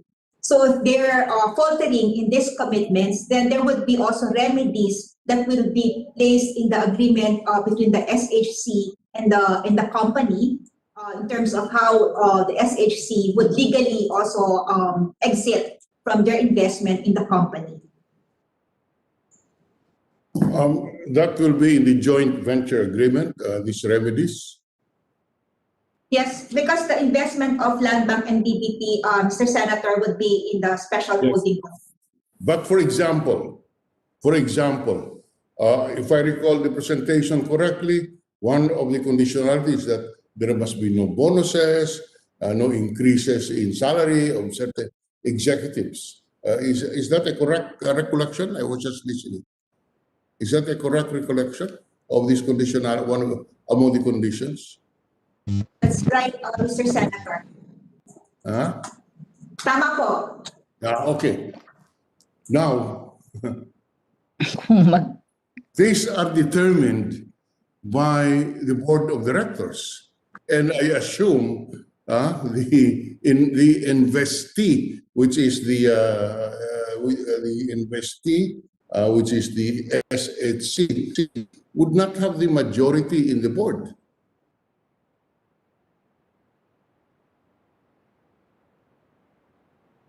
And the board can decide on matters which pertain to them, as in compensation. And compensation is one of the conditionality set. If this is in a joint venture agreement, if this agreement between the stockholders are not followed by the board of directors, what will happen? Will their exit mechanism be triggered? Senator, maybe for DBP, maybe you can to respond. So the intention is that this would be a breach of the shareholders agreement that would be signed between the special holding company and the investee company, and thus would be subject to civil action by the special holding company for breaches in the agreement. And so we would be claiming against the other shareholders, particularly the majority shareholders at that time, for that. And another possible action would be, again, as you mentioned, the trigger of the exit mechanism from the SHC. So this would be all included in the shareholders agreement to be signed between the SHC and the investee company. We do appreciate that, but maybe we should insert, Mr. Chairman, some provision in the law which will respond to these kinds of conditions, because this is the reality on the ground. A shareholders agreement cannot be binding on the board of directors, who can decide on certain issues which can affect the conditionalities imposed in the loan agreement. And therefore, it is a valid question what happens afterwards to the investment if these conditionalities are violated by the board. Of course, you can go to court, etc. But as a lawyer, I will always, I can tell you, advise you with very simply, 2 words: good luck if you go to court. So my suggestion, Mr. Chair, as we will be going through this, is to have a clearer set of rules insofar as violation of these conditions, of these conditionalities, of the requirements that was earlier enumerated. We do not know whether this will be in the bill or in the law or in the rules and regulations, but nevertheless, we should address that concern, Mr. Chairman.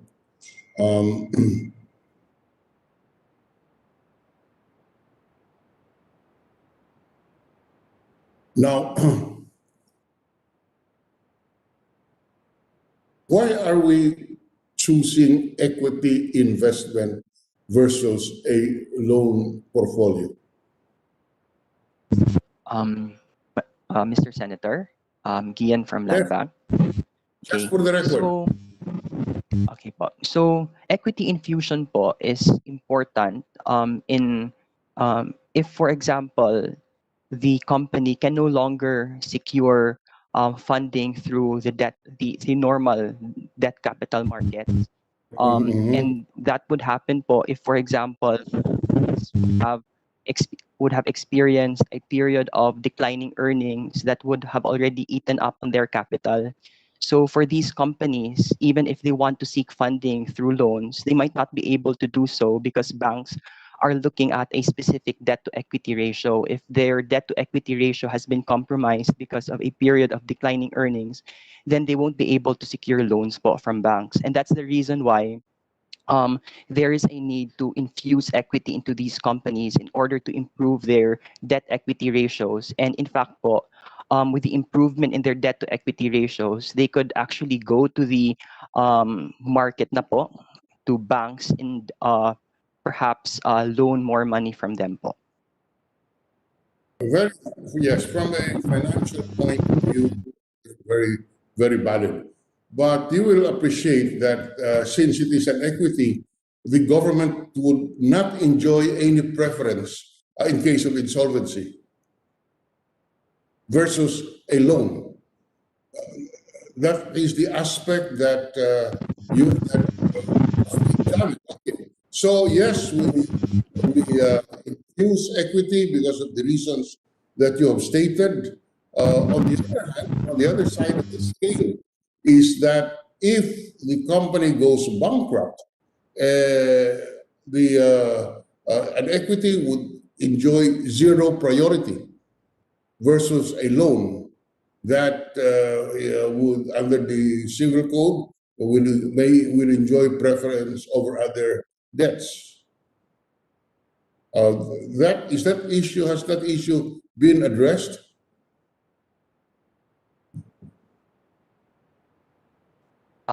Mr. Senator, that would definitely be the risk that the SHC and Land Bank and DBP will be taking. But there are also ways to somehow mitigate those that particular problem. For example, the SHC po would be able to execute convertible loans, meaning they start with loans and then later on, if for example there would be an improvement in the financial performance of the company, then these loans can be converted po to equity. So that would be one of the first that can be done.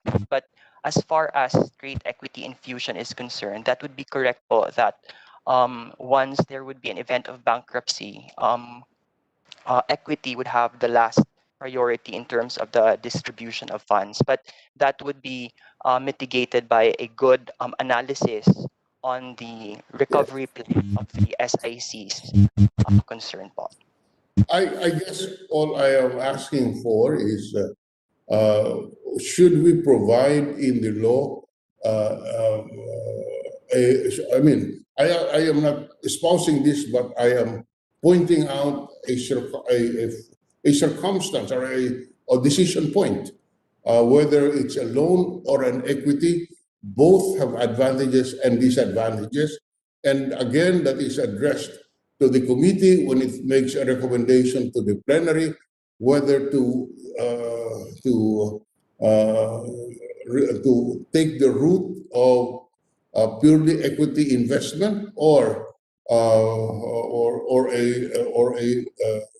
loan portfolio to be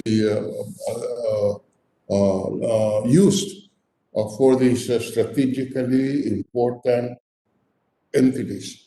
I am just asking the committee in close consultation with the DOF to take a look at that. In other words, that option should be made available. Would you agree with that, Mr. Chair? Can you consider that, take that into consideration? Yes, Senator Dillon, the DOF is here, and risk is definitely one of the most contentious items. We don't want a scenario wherein we will be left holding the bag, so to speak, at the end of the day. So we will seriously consider that and analyze the situation and include necessary safeguards. Yeah, and particularly I am interested in what remedies would the government have in case the conditionalities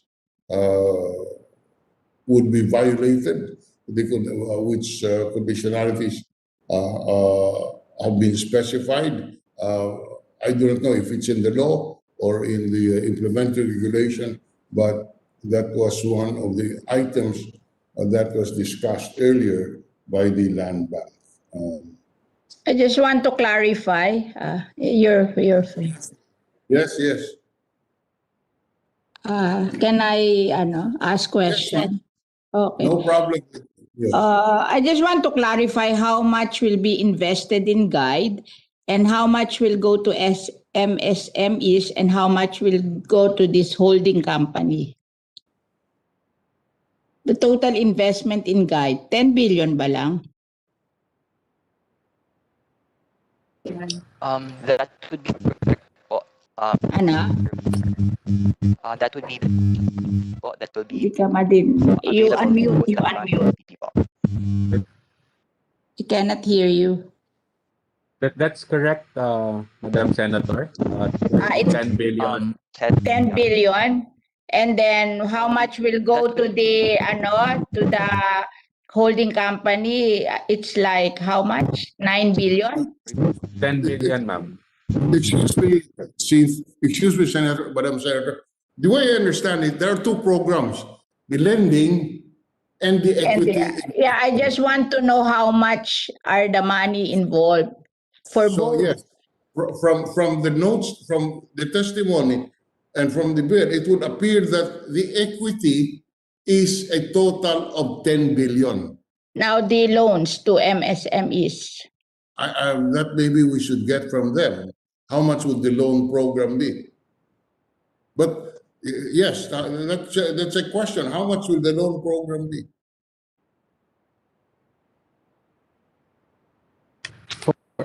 For the MSME, sir, we are not constrained to the 2.5, at least for DBP, we're not constrained to the 2.5 infused under guide bill because we can still use our internal funds for Yeah, this but one. how much Funds is the raised guide bill? Pioneer. The total guide bill is how much? 10 plus 10 billion. 2.5, ganan? No, sir. 10 billion lang po. And then Sir, how 10 much billion. will go to the loans of the MSMEs? There's no specific amount, ma'am, because No, but the most of guide MSMEs bill, I think the guide bill will give to that. How much? Parang tig for 500 ba kayo ng Land Bank at DBP? Ganun ba? Parang ganun ang dinig ko.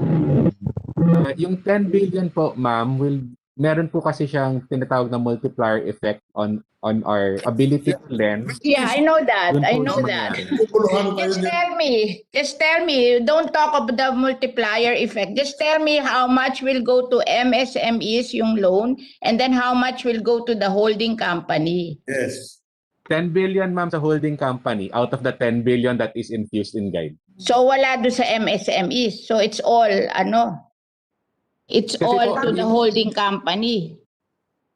Yung funds po for the MSMEs is internal funds na po ng banks, which we have So the sufficient guide is amount. all about investing to a holding company to invest in equity, di ba? But That's how- maybe to clarify, while it is not yet invested in the holding company, these funds can still be used for additional loans for the MSME. No, but the guide created the holding company. Yes.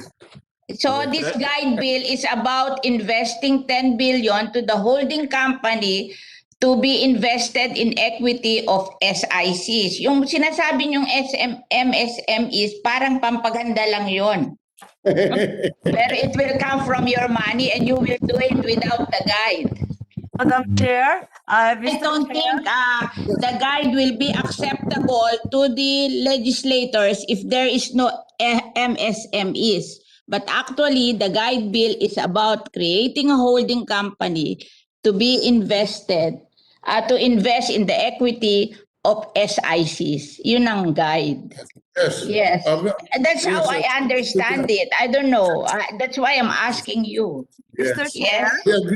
I agree with Senator Villar, except that at the start of this committee hearing, I asked them, Senator Villar, Mr. Chairman, how much is the appropriation under Bayanihan 2 for the DBP and the Land Bank? The answer was the total amount of 12.5 billion was appropriated for DBP and 18.472 0.5 was for Land Bank. So that's why we ask. So is this a capital infusion or a specifically for a loan program for MSMEs? Before, yeah, we recognize DOF Treasurer De Leon and then Senator Aimee, and then to DBP again to answer the question of Senator Drilon. Mr. Chairman, ang nangyari po, remember po, when we were discussing before yung Bayanihan 2, kasama po talaga dapat yung sa equity infusion for the special holding company because that is also an initiative part of being able to support yung po mga distressed enterprises. But when the Bayanihan 2 nga po was enacted, ang na-enact lang po would really be for the equity infusion for the MSMEs ng DBP at ng Land Bank. So, yung dalawang components ng guide, naiwan po yung for the special holding company. Kasi nga, Iha, yung mga legislator, hindi sila mahilig na mag-equity infusion ka sa malalaking kumpanya. Hindi sila mahilig ng ganon. So this guide is about that. I-clarify na natin, call a spade para hindi tayo nalilito, di ba? Guide is for the SICs, yung mga malalaking kumpanya in trouble. Para nadidetermine natin. Kasi tinatanong ko sila kung ano pupunta sa MSMEs, parang yung ano din, yung dati. Oo, walang addition. So this guy, yung 10 billion, will just go to the holding company to be invested in high-risk companies na nagkakaproblema. Wala namang masama ng ganon. Kaya lang, sabi nga ni Senator Drilon, ilimit natin kasi these are high risk. Pag dinala mo dito, high risk yan. May possibility na mawala na yung pera natin. So let us limit our exposure to high risk. Diba? Yun lang naman. A typical banker will do that. Diba? Tayo, gobyerno, mag-allocate tayo for these companies na nababankrupt para naman makaahon ng ekonomiya natin. But we should limit it because those are all high risk companies kasi pwede rin silang makarecover, pwedeng hindi. Pero pag nilagay natin pera natin dyan, we accept the fact na pwedeng mawala na yung pera na yan. That's it. Call a spade a spade. Wag na tayong maglokohan dito kasi marunong din naman kami. Oo, alam naman namin yan. Oo. Magsabihan na tayo ng totoo para we can live peacefully with each other. Diba? We know the risk and we just control the risk, di ba? Oh, yun lang. Will give the comment of I will give the comment of Senator Villar a lot of weight. Her business acumen is world renowned. And ano naman yan accepted naman yan. We want to help them. But call a spade a spade. This is risky. So we limit it para hindi naman tayo mawala ng maraming pera. Diba? So the indulgence of Senator Villar will call on Senator Aimee and then the DBP rep. I'm finished. I just want to clarify. Yeah, Mr. Chair and Senator Villar, Senator Drilon, I share your hesitation about this outright lending and the endowment of the large sum of 10 billion to a special holding company. If you note, my version of the bill did away with that completely. Wala pong holding company sa akin. to provide equity infusion to said strategically important companies. Instead, ang sinabi ko, i-include na lang sa loan program, regular loan program of DBP and LBP, so that the government doesn't acquire shares or ownership, hindi siya ma-jeopardize. Instead, gagawa na lang ng trust fund. Yun ang recommendation namin, na dun sa funding of LBP and DBP, i-trust fund na lang to exempt them from the very, very stringent prudential loan standards, at yung mga basic loan standards na lang ang i-apply. So walang holding company po sa akin, kasi hindi nga ako sang-ayon na itong malaking kumpanya, isang dambuhalang creation na naman natin yan. Wag tayo papasok sa ganyan. Maraming salamat po. DBP, you may respond. Thank you, Senator. We acknowledge the comments and suggestions made by our honorable senators. But maybe just to clarify, the provisions in the guide bill in relation to MSMEs actually pertain mainly to the tax exemptions po and the exemptions on the fee privileges rather than the actual lending, which is already covered by Bayanihan 2. So this is Okay. actually the provisions that were not included in Bayanihan 2 at that time, which we are now including in guide, again, to support the further MSME lending and to lower the cost of our MSME lending to our borrowers po. Just to clarify. Thank you. Yes, maliwanag. Yes, well, that's precisely what I think Senator Villar expressed it correctly. This bill is all about the formation of a special holding company. And that is where our policy decisions should be made. Number one, the proposal of the Department of Finance is equity versus loans. The thinking of Senator Marcos is that maybe is more inclined towards a loan program. There are advantages and disadvantages of an equity infusion and a loan program. That is for the committee to decide. The second issue from where I sit is beyond the 10 billion, that is infused, should we place a limit, or should we leave it all to the board of directors? Number three, since these are investments made not because of profit but as a rescue package, there are conditionalities that will be imposed. I am not clear what happens if the conditionalities are not met. Do we have an exit mechanism in order that we can recover the public funds which will be placed in jeopardy because the conditionalities are not met? So these are, to my mind, the issues that we should resolve in the committee.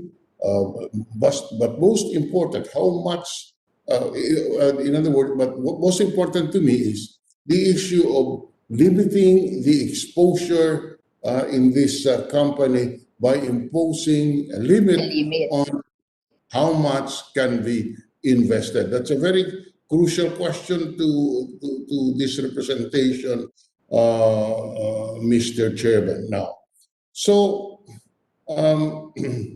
Senator Drilon, may I just, with your kind indulgence, clarify your recommendation to the committee? Is it a limit from the GFIs to the special holding companies, or a limit from the special holding company to the strategically important companies, or both? No, because just the latter. Just the latter. Just the latter. The limit on how much can be infused into the holding company by the GFIs. The matter of how much will be infused to the strategically important companies, which let's leave that to the holding company to decide. But insofar as the exposure of a land bank and DBP is concerned, we should specify the amount so that we will not end up with I don't know, 10 times more what we see as 10 billion. Aabot yan, pwedeng umabot yan ng 100 billion because the discretion is just left to the board of directors of the two financial GFIs. That is an issue that I'm suggesting must be decided and resolved by the committee in its report to the plenary, because that is that's a matter that we should mull over and decide as a matter of policy. We take note of your recommendation, Senator Frank. In fact, the limit on the amounts the GFIs can infuse to the special holding company is also very important, because we don't want a scenario wherein the GFIs will keep on pumping money into the special holding companies, because their mandate is not the special holding company. Like Land Bank, their mandate is to lend to our farmers. So we don't want the exposure of these banks to increase over time. So we'll take note of your recommendation, Senator Frank. Thank you very much, Mr. Chair.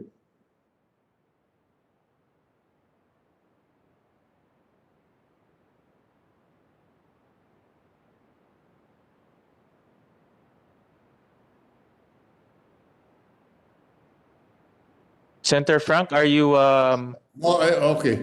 I also would suggest that the requirements that we were briefed on by the GFI should be included in the law, like the requirement before the infusion of equity can be made that the recipient must not be a party to any pending tax-related cases in court.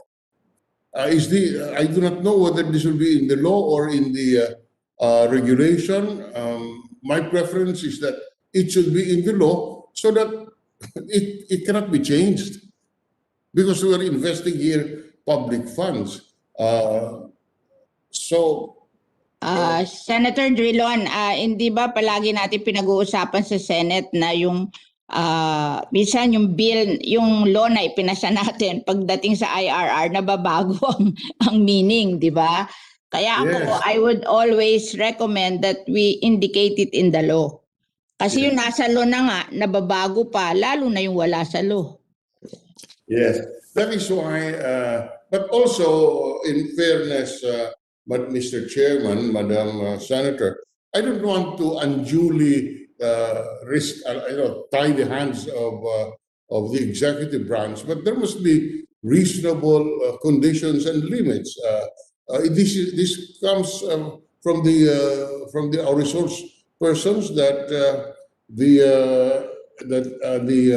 investee company must not be a party to any pending tax-related case. That's why I ask, will this be part of the law or part of the regulation? I would prefer that it be in the law so that it cannot be changed as a policy. And such other conditionalities, minimum conditionalities, that should be stated in the law rather than just in the regulation. Of course, I must admit that it must be reasonable. It must not unduly tie the hands of the GFIs and of the holding company. But there must be minimum standards. That's all we're saying, Mr. Chair, and we do hope that this can be considered. Thank you, Mr. Chair. Thank you. Chair. Thank you, Senator Drilon. And we took note of your recommendations and tasks that were given to the committee to look at. We'll appraise you with our analysis on that. We recognize Senator Villar. I just want to make a manifestation that this is not against anybody. For example, now we are nearing the end of the term of President Duterte. We will have a new president, and the one managing the economy will be different, I guess. So this is for everybody. Baka ngayon, okay lang yung nagmamanage, but in the next administration, we wouldn't know. So that's why it's better that those important things are in the law. Kasi iba-iba rin yung nagmamanage eh. Pag nag-change ng administration, iba yung nagmamanage. Yung iba okay ngayon, but the next time, we don't know. So, yun ang reason natin. This is not against anybody. It's for the long term. Thank you very much. Thank you, Senator Villar. Do we have any more questions from our esteemed senators? Senator Aimee? No, okay. I have some questions to the DOF, the DBP, and also to Land Bank. And this was already propounded by Senator Aimee, because we're talking about, I think you've heard these, our good senators on their comments on the special holding company. And for me, it's not so clear yet what is the universe of strategically important companies we're looking at. These funds will be available using public funds, but what are the industries that you are looking at, and why are you looking at those industries? You presented earlier some broad figures on those industries, but I want to understand how this 10 billion, if indeed this will be put into motion, how this 10 billion can recover those severely impacted industries that you mentioned. So I think Land Bank was the one who presented that earlier. It's not so clear to me how this 10 billion can jumpstart those industries. Okay po. Mr. Senator, good morning po. So to clarify on the 10 billion po, for sure, if you look at the 10 billion alone, it is a relatively small amount of money for a recovery plan. But we also have to note that this 10 billion po will be given to struggling companies in the form of equity infusion. So given that there has been an improvement in their capital profile because of this equity infusion, these companies now can go to banks to augment their funds that would be sufficient to fund their recovery or rehabilitation plan. So 10 billion is just the initial seed money, but that 10 billion would allow them to borrow more funds from the market. And the entire amount of money that they'll be able to raise would be directed to their recovery plans, to achieving their rehabilitation initiatives po. Identified some industries in the law, and you also identified certain requirements to be qualified, for example, linkages. How were those identified? Okay po. So for the strategic industries, these strategic industries were identified because of their national significance. Now, among those strategic industries, during our briefing before, we have identified a priority list, namely manufacturing, construction, transportation, storage, accommodation and food service activities, real estate ownership, dwellings, wholesale, retail, trade, repair of motor vehicles and motorcycles. We identified those priority lists by looking at how much they have been impacted by COVID-19 in 2020. So the criteria that we used is that if, for example, if in 2020 an industry lost output of at least 150 billion or lost employment of at least 50,000, then they would be qualified to be part of the priority list of strategic industries po. Make this very simple. No? With the 10 billion, how many jobs can we save? Okay. So for the 10 billion po of equity infusion, we might probably be saving about generally speaking, we might probably be saving more than a million jobs po in total. And how many companies are those?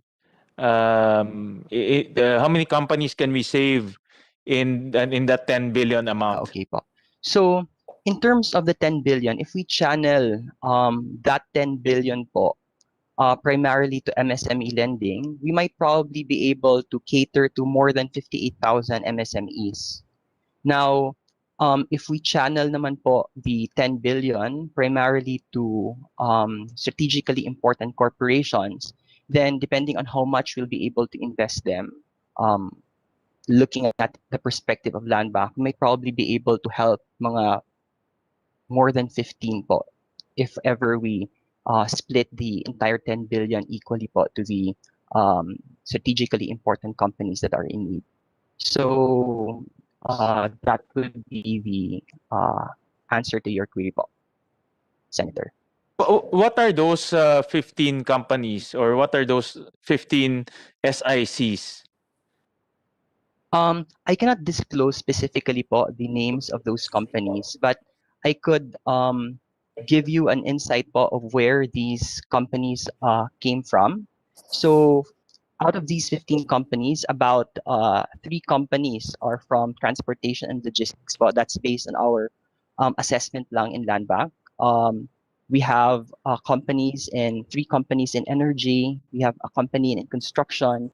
And we have also identified companies that could be part of the SIC under food and beverage. There are 2 in property, and then there is 1 involved in healthcare po.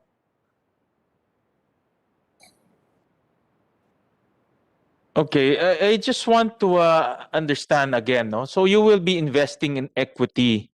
Will you be taking a board seat or board seats in those companies to protect your infusion?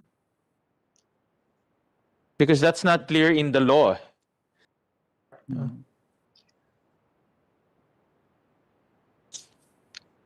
Go ahead, Gian. Yeah, for the board seats po, we are not.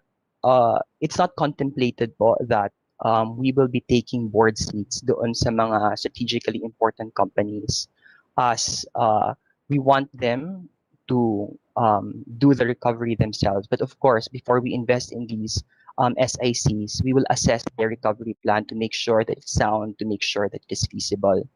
So that would be the answer po, Senator. How do you now protect your investments if you don't have any representation in the board?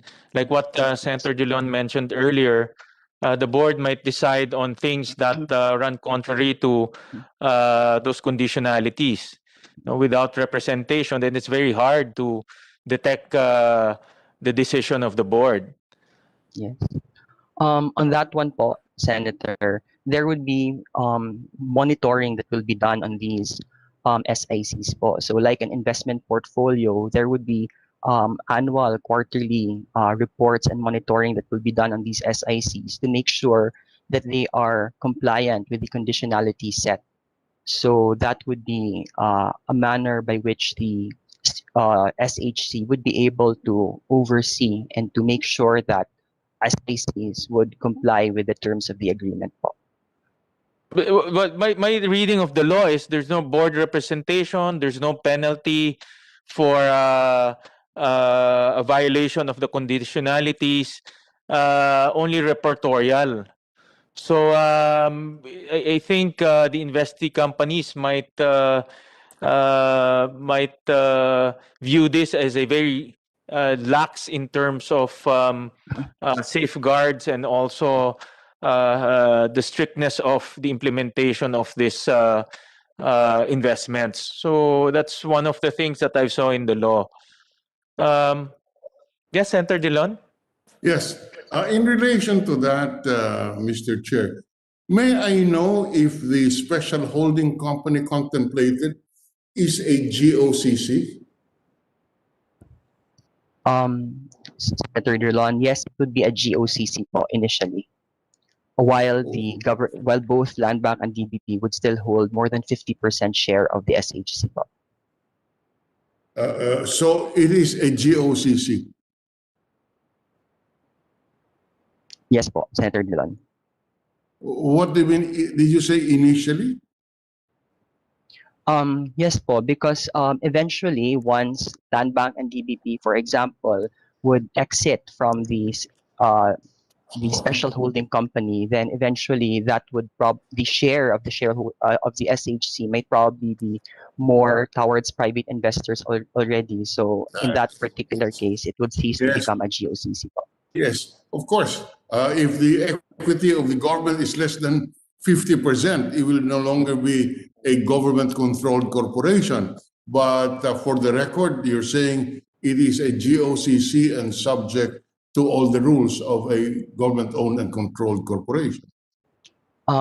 There would be certain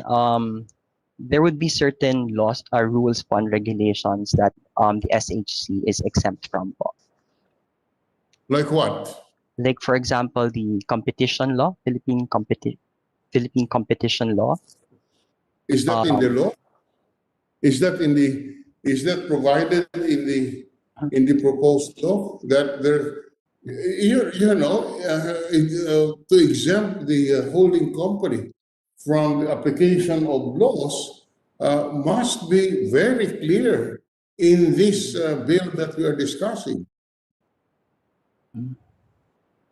Because, for example, to what extent is it subjected to COA audit?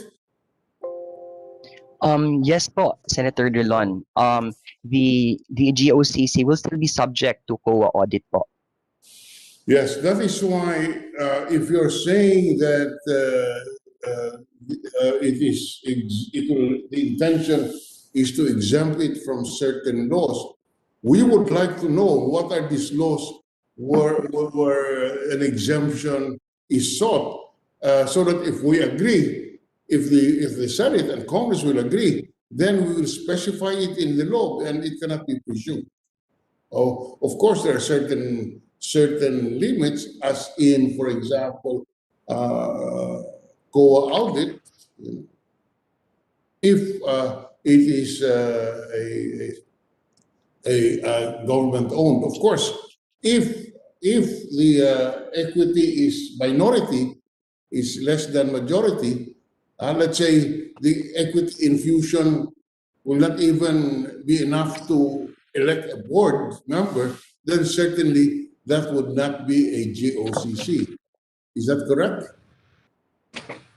It is only a GOCC to the extent that the equity infusion will result in control by Land Bank and the DBP of the company. Yes po, Senator. So that, tama po ba yan? Is that correct? Yes po, Senator. Yeah. So that you need not specify in the law certain exemptions if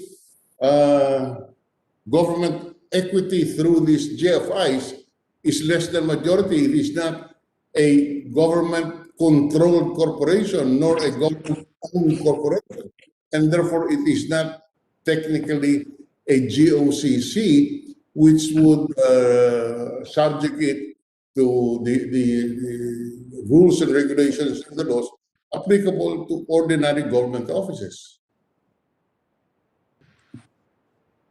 Is that understanding clear in the law, or it's silent? Senator, this is Nick again from DBP. Yes, sir, it's in the law. It's provided po that once the SHC does not anymore be majority owned by government, then it does not become a GOCC. It ceases to become a GOCC. It's in the law now. Yeah. Okay. Okay. Mr. Chairman, I just pointed it out so that it can be addressed in the committee report, Mr. Chair. The laws are Thank you, Senator. the rules are Thank clear. you, Senator. Yes, Mr. Chair. Yes, Senator Amy.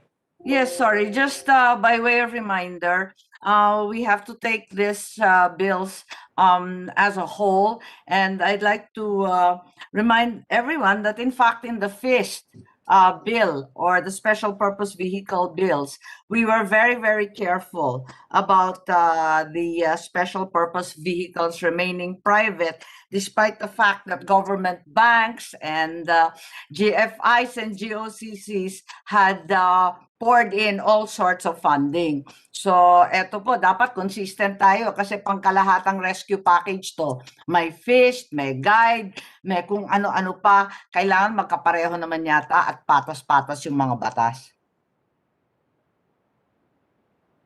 Thank you, Senator Amy. In fact, going with the exemptions, in the law, there are 6 exemptions, no? Exempts from law on compensation, position classification, and qualification standards. Exemption to adopt emergency or to qualify to adopt emergency procurement under the Government Procurement Reform Act. Exempts from the GCG. Exemption from the PCC. Exemption from the disposal assets of an investee company.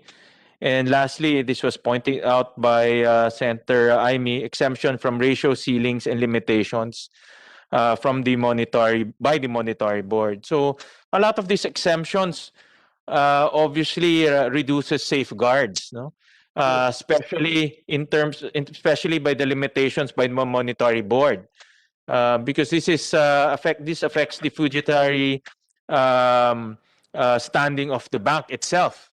So I'd like to understand from DBP and Land Bank, since this was opened up by Senator Amy, the exemption from the monetary board. No?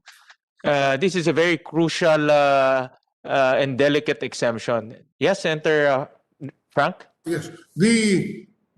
I submit, subject to a more detailed study, that these exemptions enumerated would be needed if the corporation is now coming under the control of this holding company. In other words, the holding company is wholly owned by and capitalized by the GFIs. If the holding company invests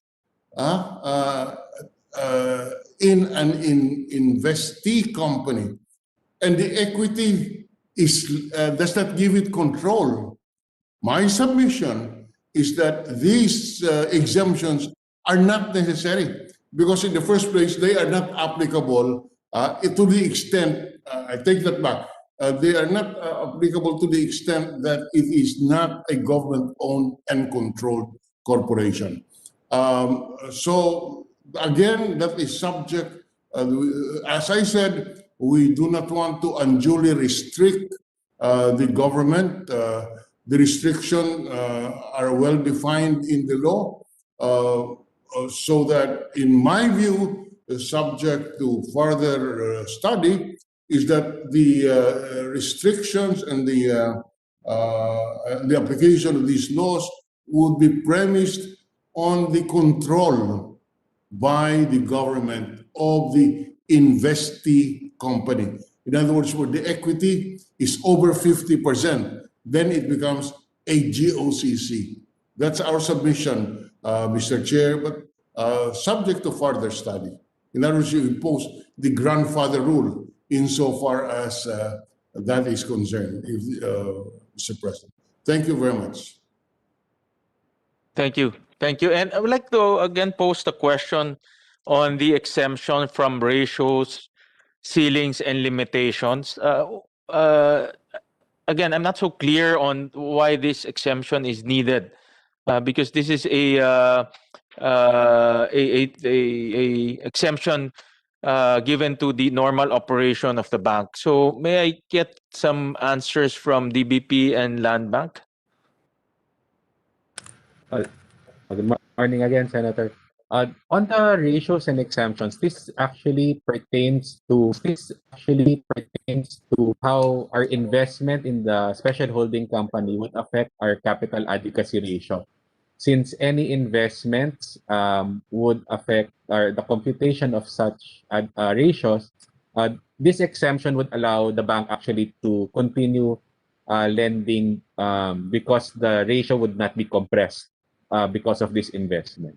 So that's just one of the exemptions considered, and it would still be under approval of the monetary board naman po. As it mentions here, as may be determined by the monetary board. But don't we need this these ratios and ceilings to make sure that even though the bank is in effect divesting into the special holding companies, the core mandate of the bank still remains intact and is stable?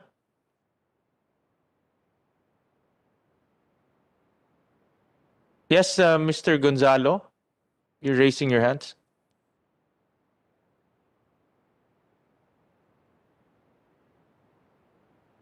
You're on mute po, sir. Yes, sir. Thank you, sir. Sir, the idea is one specific exemption sought is there is generally a 49% ceiling on the ownership that a universal bank, such as the Land Bank, can take in a subsidiary.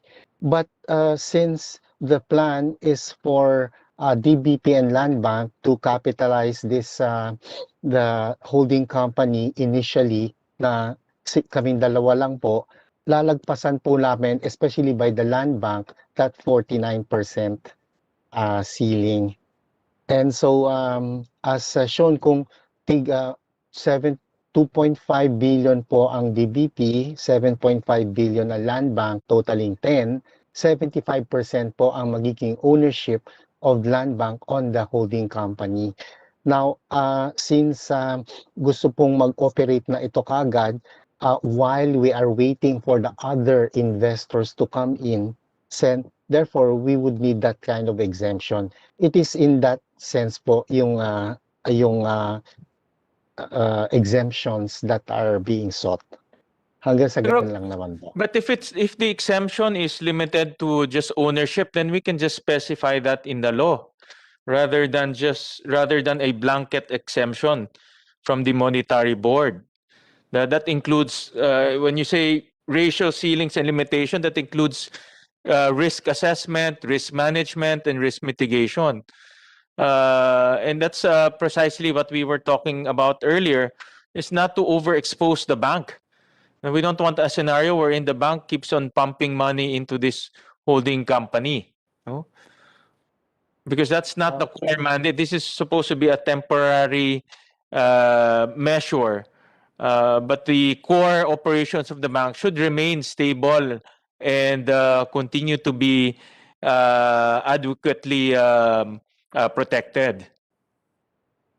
Mr. Chair, Yes, sir, we submit to that, Senator.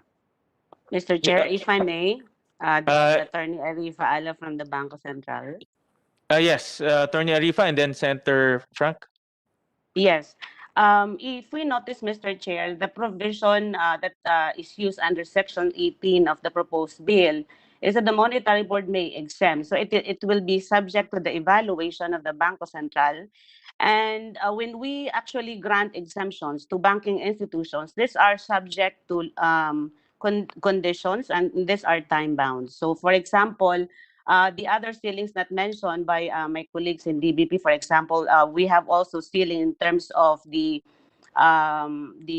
maximum amount of equity investment that the bank can provide, up to 25% of its net worth. So in the past, the Monetary Board has the authority to grant certain exemptions, but subject to certain conditions, including time-bound limitation, Mr. Chair.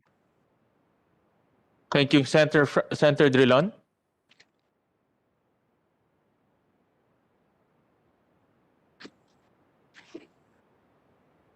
Senator Frank, you're on mute.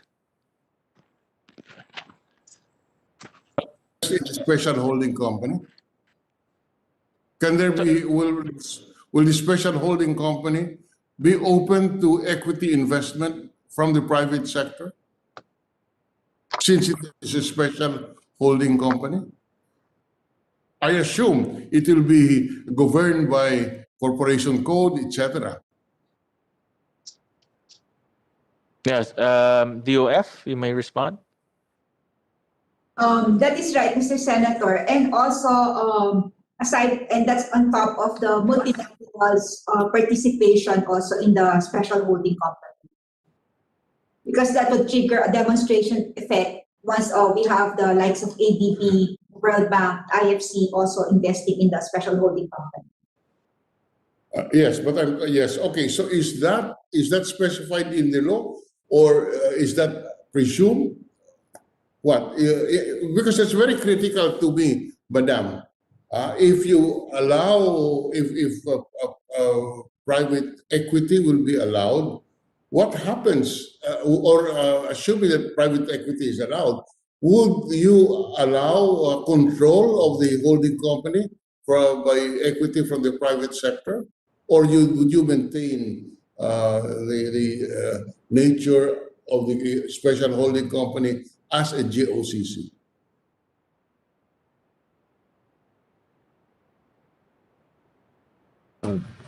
Senator, in the bill, what is provided po is that until the GFIs have recovered our investments, the GFI should retain control of the special holding company. Say it again. Say it again. You were not clear. The transmission was not clear. Sorry, sir. In the bill po, it provides that until the GFIs have recovered our investments, then the GFI should retain control of the special holding company. All right. Okay. Section 9. Senator, that's Section 9C. Yes, okay. But to the DBP, there's also another statement after that, no? Or will be able to recover their investments in the special holding company. So, meaning it will retain control until it recovers its investments, or will be able, meaning forward-looking. So, can you elaborate on this next statement? Or will be able to recover their investment in the special holding company?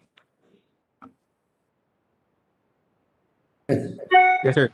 I think the intention here, sir, is like, for example, if the SHC invested in preferred shares or in bonds of convertible bonds of an investing company where there is now assured repayment or coupon payments, and we have already seen that the investing company has recovered, then DBP and Land Bank would have already seen that there would have been sufficient cash flows moving forward. Then we can already divest at that time.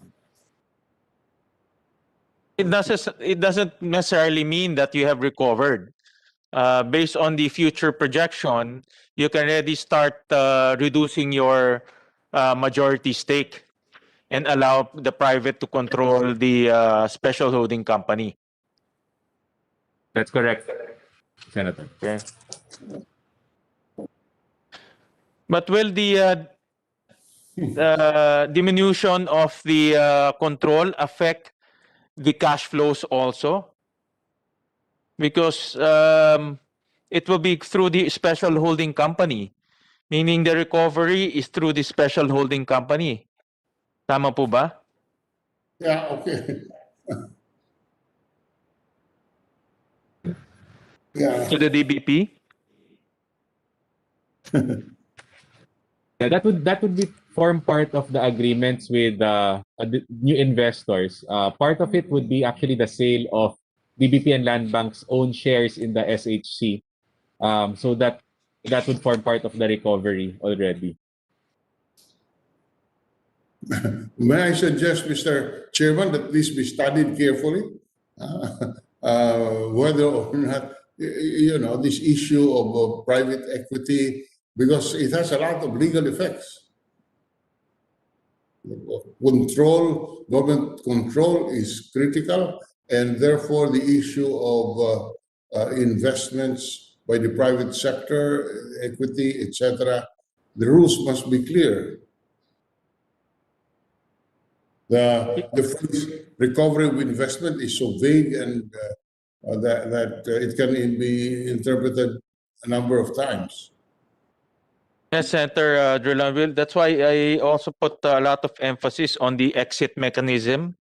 Yes.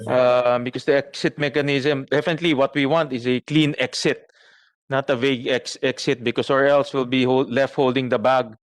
And we don't want a scenario wherein the GFIs will lose control and will end up holding ownership of distressed companies, which we don't want. So that's also one of the things that we're looking at. Okay. I have a few more questions, but with the indulgence of our senators, there are a few more resource persons in line that we want to acknowledge. The DTI is already, it's also here. And since we are talking about MSMEs, we want to recognize the DTI for their comments. Yes, thank you very much, Mr. Chair, and good morning, everyone. The DTI supports likewise the intent of the bill, as long as this will ultimately benefit the MSMEs, which are also affected now by the situation, while the intention is to provide assistance to the SICs. Definitely, the MSMEs are also part of their supply and value chain. So we are hopeful that with the recovery of the SICs, who are considered to be the flagship companies in the country, will ultimately also facilitate the rebound of our MSMEs. The DTI will be submitting its official position also, Mr. Chair. Thank you very much. Thank you, thank you. We'll go to the, I mentioned earlier there were 6 exemptions in the law. And I would like to call on some of the agencies that were affected by the exemptions, one of which is the PCC, and they can help us expound the effects of those exemptions. So we call on the PCC for their comments.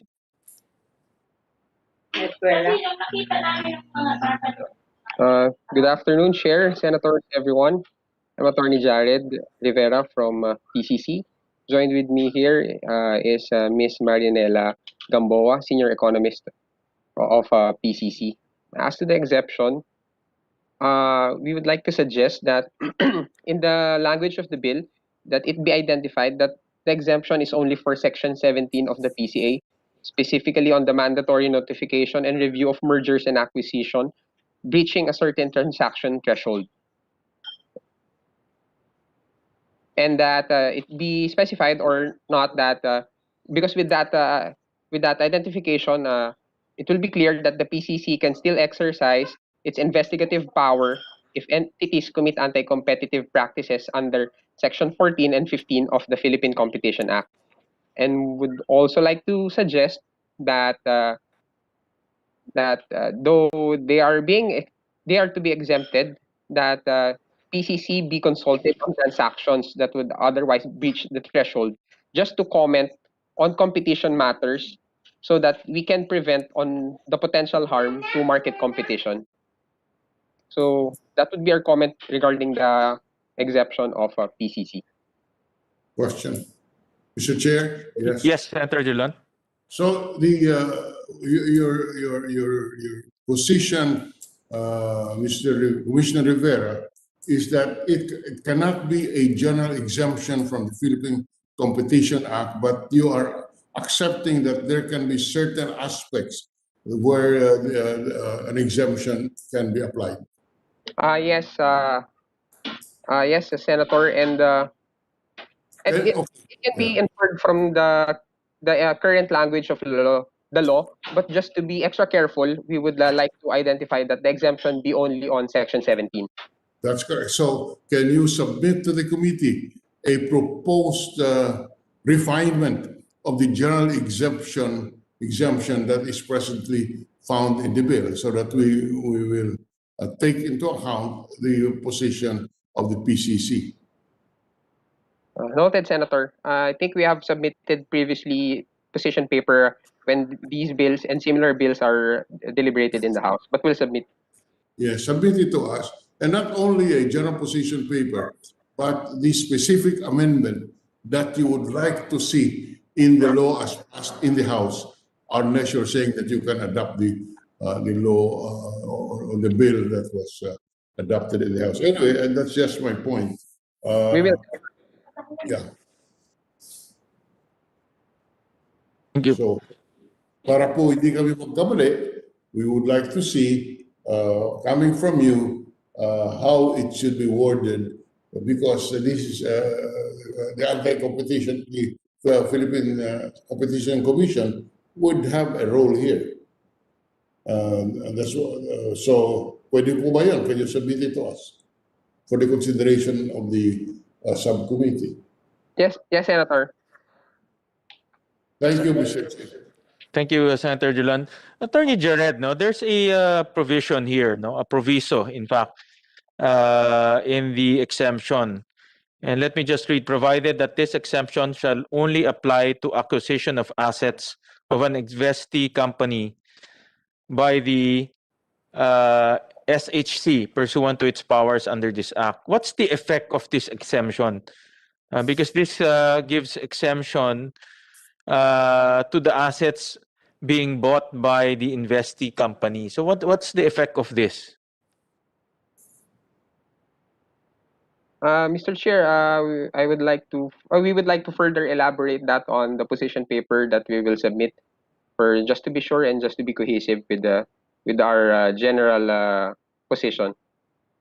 It's my first instance when I read this. Is the investee company can buy out certain assets, increase its size without going through any competition analysis. So we don't want a scenario wherein we're talking about strategically important companies. Though these companies are supposed to be few and important to our economy and probably large in size. So if they will not be under scrutiny of our competition agency, then we don't want a scenario wherein they will buy assets and diminish competition in that particular sector. That's my initial reading of this. Yes, Senator. On our comments, we will be suggesting that just a review of the PCC. So we will be allowed to provide our comments and our perspective on the possible, not really requiring them to undergo review, but for us to comment on the transaction. But we'll elaborate this more on our position paper. Yeah, but maybe here DBP or Land Bank on the logic why this proviso was included in the exemption.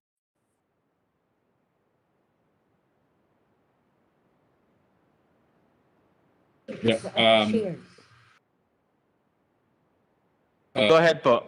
In relation po to the competition, because we envision a scenario where there might be a possibility where the SHC would be investing in let's say two companies in the same industry, and so there might be a question of let's say on the part of the SHC that there would be a monopoly or whatnot. Although we do submit that there's no intention to control these companies anyway. But insofar as it might reach the thresholds provided by the PCC, and as time is of the essence in terms of these investments, we would submit that these to be exempted from that particular requirement, but noting that comments from the PCC and notification to the PCC would still be provided. I see the need, no, for an expedited process. However, in this proviso, it's an exemption on the acquisition of assets of an investee company. So it's not even about the notification, but on the acquisition of assets already of the investee company, not the special holding company. Right. SHC acquired assets. Maybe to clarify, Senator, it's the acquisition by the SHC of assets of the investee company. So actually, in relation to shares, maybe that can be clarified. Yes, I think we should clarify this provision, no, because in my reading, it's the investee company that is being exempted. Noted on that, sir. We will improve the language. All right. Thank you. Thank you. We also want to call on the GCG.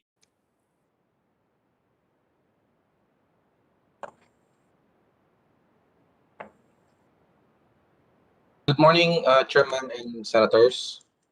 I'm Director Jean Tupas of the Corporate Governance Office of the Governance Commission for GOCCs. So the Governance Commission fully supports the legislative measure to provide timely and effective assistance to micro, small, and medium enterprises and strategically important industries affected by the current COVID-19 pandemic, specifically those facing solvency issues. We note that Senate Bills number 2003 and 2048 and House Bill number 7749 seeks to create a special holding company or SHC, which will be a government-owned or controlled corporation or GOCC. However, we also note that the said bills call for the exemption of the SHC from the provisions of Republic Act number 10149 or the GOCC Governance Act of 2011, which is the charter of the Governance Commission. Moreover, the said bills likewise contain a provision on the board composition of the SHC, in which the procedure of appointing directors in the board was likewise provided. Also, we note that the bills provide the board with powers to fix the compensation plan of the employees and officers of the SHC, and the SHC shall be exempt from existing laws and the rules and regulations on compensation, position classification, and qualification standards in the government service. Once these bills are passed into law, the Governance Commission shall monitor the land banks and DBP's compliance of their obligations therein to ensure that the amounts allocated by land bank and DBP for loans shall reach the MSME sector. With the above, the Governance Commission manifests that it will be submitting before the committees its detailed position paper on the proposed bills being discussed as soon as possible, Mr. Chair. But any comment on the exemption? The exemption to the GOCC Governance Act of 2001. What are the adverse, or if there are no adverse consequences of that exemption? Initially, Mr. Chair, we see that the procedure for the appointment of the members of the board, there's no specific indication on whether this should pass through the fit and proper rule of the Governance Commission, and whether the appointive members of the board shall be appointed by the President.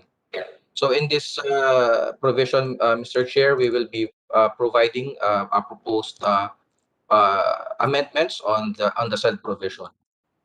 All right. Thank you. Thank you. We call on COA, the Commission on Audit.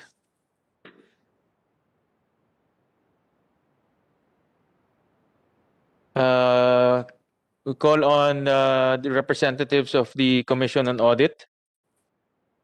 Ano pa ba?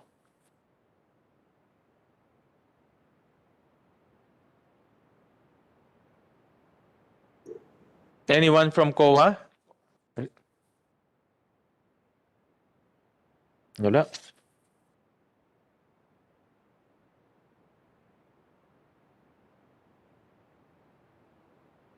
Well, we'll try to reach out to COA, but since they're not responding, we call on the BIR for their comments.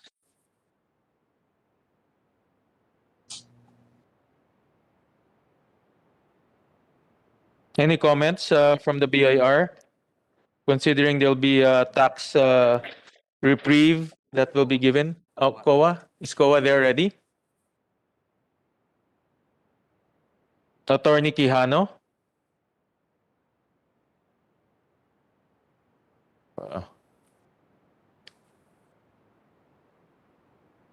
Good morning, Your Honor.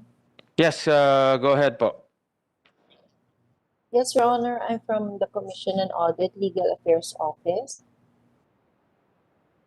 Yes. And we already sent our letter yesterday. Our Chairman Michael Aguinaldo could not join the teleconference because of a previous commitment. But we are already in the process of consolidating all the comments of the concerned audit clusters of the Commission. So as to the submission of the position paper of the Commission, we will be sending it as soon as possible, as soon as we finalize it. But we are in full support of the intent of the proposed Senate bills, Your Honor. I just have one question. In letter C or letter E of the bill, there's also a proviso here that the audit of the special holding company by COA shall not preclude the special holding company from engaging services of a private auditing firm when equity participation in the special holding companies offered to private investors. So meaning they can engage a private auditing firm, even though government still has majority control of the special holding company. My question is, has this scenario been? Have you ever had this type of scenario wherein COA is the auditor of that GOCC, and then there's a private auditing firm that was hired to also conduct audit? Sir, I will give the floor to Attorney Fabian de los Santos. And yes, in relation to that, Mr. Chair, I wonder why is there such rule? Firstly, I do not know whether there is that particular provision in the other charters of the GOCCs, because under the Constitution, the jurisdiction of the COA would include government-owned and controlled corporation. If I understand the chairman correctly, what the proposed law will say is it is without prejudice to hiring private auditors. Two questions. Number one, why is this so? Why do we need this? Wouldn't it just cause confusion on the financial state of the GOCC? Number two, I do not know if this is allowed as a matter of policy and as a matter of constitutional restriction. I have no answer to my question. Is the jurisdiction of COA exclusive? Yes. So what will this private auditing firm perform or do? That's precisely my question also, Senator Drilon, because especially in audit, no, different auditing firms sometimes have different appreciation of the results. No, we know in a scenario wherein the private firm will have a different appreciation and COA will have a different appreciation. So I'm just wondering if this this type of engagement has been engaged in the past by other GOCCs. I want to ask COA if they have any experience on this type of arrangements. Yeah. Is COA around? Attorney Quijano was the one who responded earlier. Is she still there?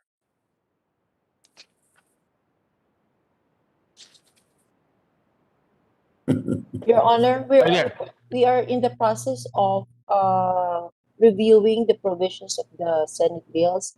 As to the auditing, I'm already contacting Attorney Fabian de los Santos of the Office of the Director to comment on the matter because it is in the audit of the corporate government sector of COA.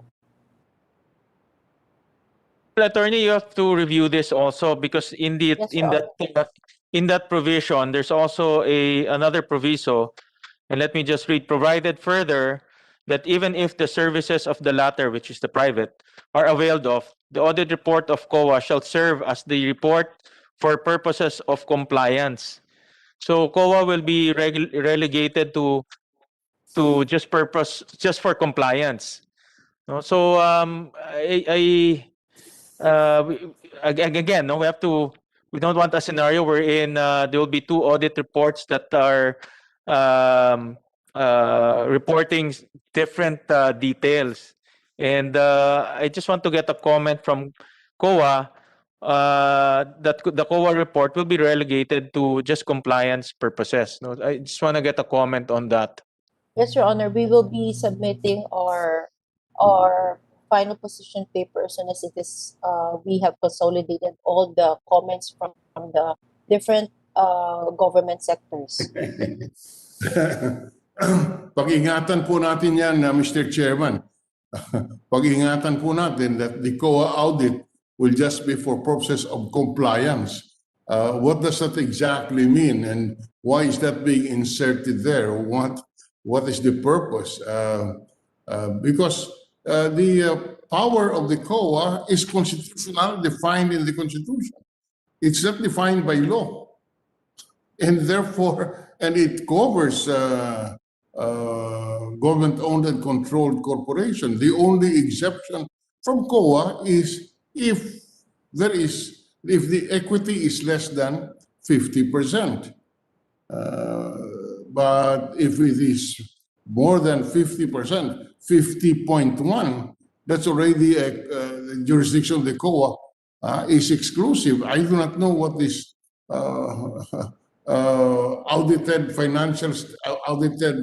auditing done by a private auditor, what purpose it would serve. We better be careful about this because just sitting here, I do not know what are the implications.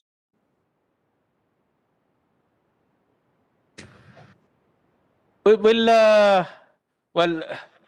like to request from COA to give us aside from the position paper, to join us on the next hearing to voice out your opinion and to put it on record so that we'll be guided accordingly. No, this is a very important provision and the sensitivities that come with it. Yes, to DBP. Senator, just to clarify, I think the intention of this provision is that the COA finding will prevail. So it is not just mere compliance, but it would prevail over whatever the finding is or the audit of the private firm would be. Maybe just to give some context, we understand that some of the private investors, particularly our multilaterals, would sometimes want an independent audit of the firm, which in this case, kasi since COA is government, there might be a request for a third party to do it as well on their end, particularly to meet certain timelines or deadlines on the auditing side. But again, just to clarify, the intention is that the COA finding will prevail insofar as any final audits would be done. Thank you, sir. Yes, Mr. Chair. Can we respond to that? Yes, Senator Dillon. Yes. If it is a requirement, let's say, of a prospective investor like multinationals or lenders, that a separate audit be done. Let that be funded and let that be funded by the one who is requesting for a special audit so that the COA's finding is the one controlling, and no doubt, because the danger of having a second audit report is, at the very least, if there is no uniformity, doubt is thrown on the audit report. And that is the last thing we would like to do. Now, so if that is, and I'm sure this is happening, if the prospective, let's say, the prospective investor or purchaser of an asset or an equity would like a separate audit, let it be done, but that should be funded by by the third party, and in that sense, is not an audit finding of an auditor hired or engaged by the GOCC or by the special holding company. We note the suggestion of the good senator, and we shall submit a recommendation on the revised language to include such provisions, sir. Thank you. Thank you. Thank you. We go on to the BIR, represented by Deputy Commissioner Marisa Cabreros. Good afternoon, Senator, Your Honor. Allow me to read the position statement of our Commissioner, Cesar Billy Dulay. The Bureau of Internal Revenue supports the passage of the Government Financial Institutions Unified Initiatives to Distressed Enterprises for Economic Recovery Act, or the GUIDE Act. We believe that providing needed access to credit and financial assistance to distressed businesses, including MSMEs, strategically important companies, and other businesses affected by COVID-19 pandemic, will encourage these enterprises to continue their operations and to maintain employment levels, which are critical to reinvigorate the economy.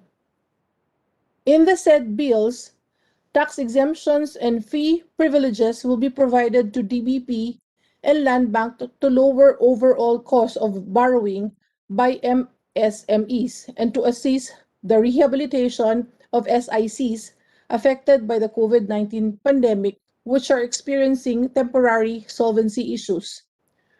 Although the proposed measure will have an impact on revenues to be collected by the government, this is far outweighed by the opportunity it will promote businesses, particularly MSMEs and SICs, to recover, resulting to an increase in economic activities. Finally, we are one with the Department of Finance and other government agencies in calling for the immediate passage of the bills. Once passed into law, rest assured that the Bureau will timely issue the necessary revenue issuances to effectively implement the tax provisions thereof. Your Honor, we shall be submitting an official copy of this statement of support signed by our Commissioner, Cesar Billy Dulay. Thank you. Thank you. Thank you, Deputy Commissioner. We now call on the DBM. Further comments? Nandyan?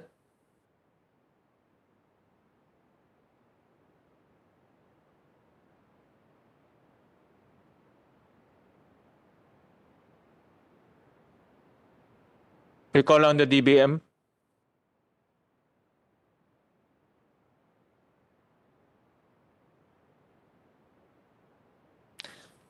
If not, while we track down the DBM, we call on the Department of Agriculture, since Land Bank will be extending loans to MSMEs in the agribusiness sector. So we want to call on the DA to give their comments on the bill. Yes, sir. This is Jocelyn Bajola, the Executive Director of the Agricultural Credit Policy Council. Generally, sir, we support the objectives of the bill since it aims to help our MSMEs in distress, and these MSMEs play a crucial role in food security. However, there is a specific provision on the proposed rediscounting mechanisms by DBP, and ACPC was mentioned. We are afraid that it may not apply to ACPC since ACPC is not a financial institution. It is not a corporation, but a line agency. If you would allow us, sir, we would expound more on this in our official position paper as soon as cleared by Secretary Dar, and we will be sending them the paper to you as soon as as soon as cleared by Secretary Dar. Yeah, but your mandate is to give loans, correct? Yes, sir. But we do not lend directly, sir. We tap lending conduits, particularly banks and cooperatives. Yeah, but the essence here is for you to be able to rediscount your loan. Sorry, notes. The problem, sir, is the fund is owned by ACPC. There is no creditor-debtor relationship between ACPC and our conduits because we tap them as we call them as agent conduits. We tap their expertise in evaluating and deciding on loan applications as well as loan collection and disbursement. Other than that, hindi po pautang ng ACPC to our lending conduit. So yung promissory notes that they issue in the name of the end borrowers do not belong to them. It belongs to the AACPC. So they Okay, cannot use that as collateral when they when in case they want to apply for rediscounting. So ACPC in effect just guarantees. Do you guarantee? No, sir. There's AGFP. That's a different. It's a different. But do you extend? But you don't extend loans? No, sir. We use our funds and our terms and conditions as approved by the council, and we tap conduits that agree to comply with those terms and conditions, such as zero interest rate, no collateral, but they disburse our funds for a fee. So they charge a one-time service fee, sir. So your funds are given as a grant? No, sir. It's credit. It's credit pa rin. So credit pa rin. So kinokolekta po ito ng conduits tapos pinaplow back po doon sa pondo. So we are able to relend again. Well, from my understanding, you can still rediscount those amounts that you have disbursed because they are treated as loans, accounts receivable yun. We will consult, sir, with kukonsultahon po namin yung aming legal team, and then we will come up with a final of our final position paper, sir. All right, thank you for that. We also call on the CSC. Unfortunately, the CSC is no longer here with us, but they are also one of those agencies that were exempted. We call on the SEC, Securities and Exchange Commission. Thank you. Thank you very much, Mr. Chairman. We'd like to, on behalf of the SEC, Mr. Chairman, we'd like to thank the Honorable Senate Committees for allowing us to participate in today's hearing. As we all know, the COVID-19 pandemic has gravely affected the Philippine economy. And the bills at hand are focused on MSMEs and strategically important companies. In one part, the guide bills expand the loans assistance program to key sectors badly hit by the pandemic, including infrastructure, service industry, manufacturing, and the agribusiness value chain. On the other hand, they also call for a creation of a special holding company for the purpose of rehabilitating strategically important companies that are experiencing liquidity issues due to the COVID-19 pandemic. Among these industries are those engaged in agriculture, infrastructure, services, and manufacturing. With all these in mind, the SEC fully supports the bills as they aim to provide financial assistance to distressed MSMEs and strategically important companies that were badly hit by the pandemic, particularly addressing their liquidity issues. We will give our full cooperation on these matters, Mr. Chairman, and respond to any requests or questions that the committees may propose. Thank you very much. Thank you to the SEC. We have already exhausted all of our resource persons except for CSC, but we will call on them later on. In the next hearing, we will be inviting the private sector also to give their comments, especially to the group of the MSMEs and also the other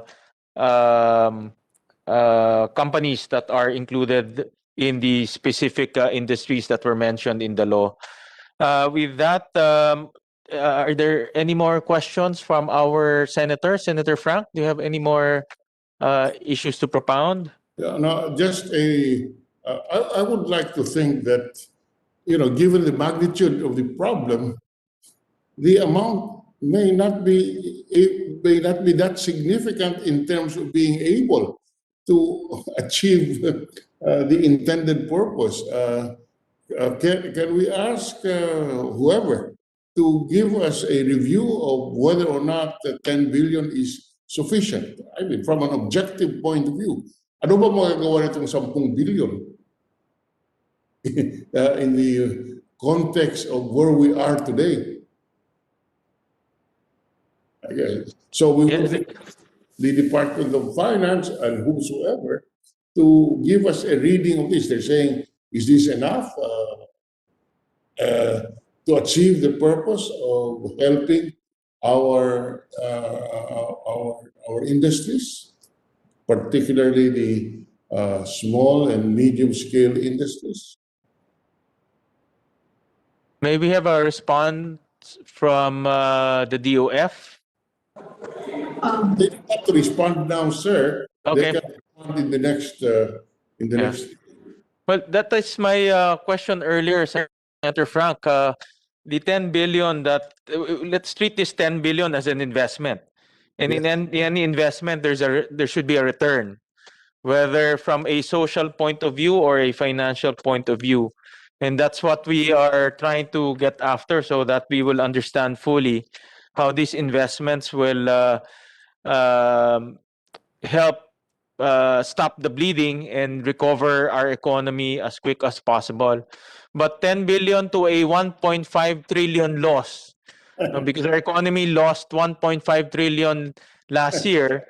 It's not even 1%. No, so that's how the magnitude. If you compare it to that 2020 loss. You're right, Senator Frank. It's not even, we cannot even call it a drop in the bucket, no.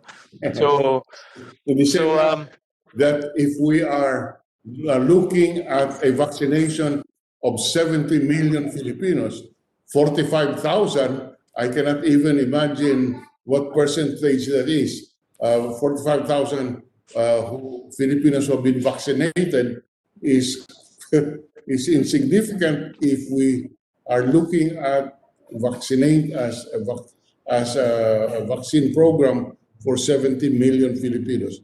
In the same vein, we talk about a loss to the economy of 1 point something trillion. What is 10 billion? I mean, so those are just policy issues which I want the Secretary of Finance and the DOF to address in the next hearing. Thank you, Senator Frank. Senator Amy, any comments before we terminate the first hearing?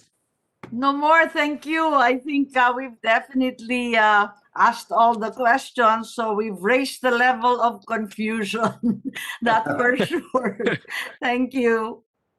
Thank you, Senator Amy. I don't see Senator Villar in the screen anymore, so she probably went off. But to the DOF, DBP, Land Bank, and NEDA, you're quite you're here since the beginning and you've heard the discussions earlier and the concerns, especially on the safeguards. I think the concern will revolve around, number one, the impact to the economy, as well as the impact to the recovery program of the government. Then number two, the safeguards that should be put in place in order to make sure that the investments made will not be put to waste and abused. And then number three are the suggestions to clarify some of the provisions in the law. So please take note of that. We will discuss those items further in the next hearing, which is March 17, Wednesday. Together in that hearing, we will be inviting some private sector participants to give their comments also on the said matter.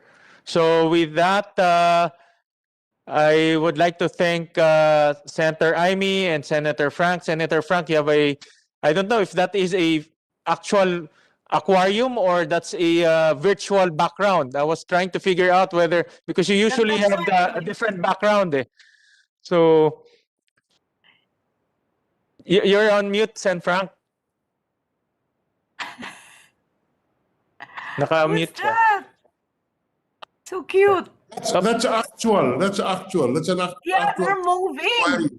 Huh? Yeah. They're moving. Yes. Just as an aside, anyway, we have adjourned. The daughter of my staff had to stop the video because her daughter kept on counting the fish.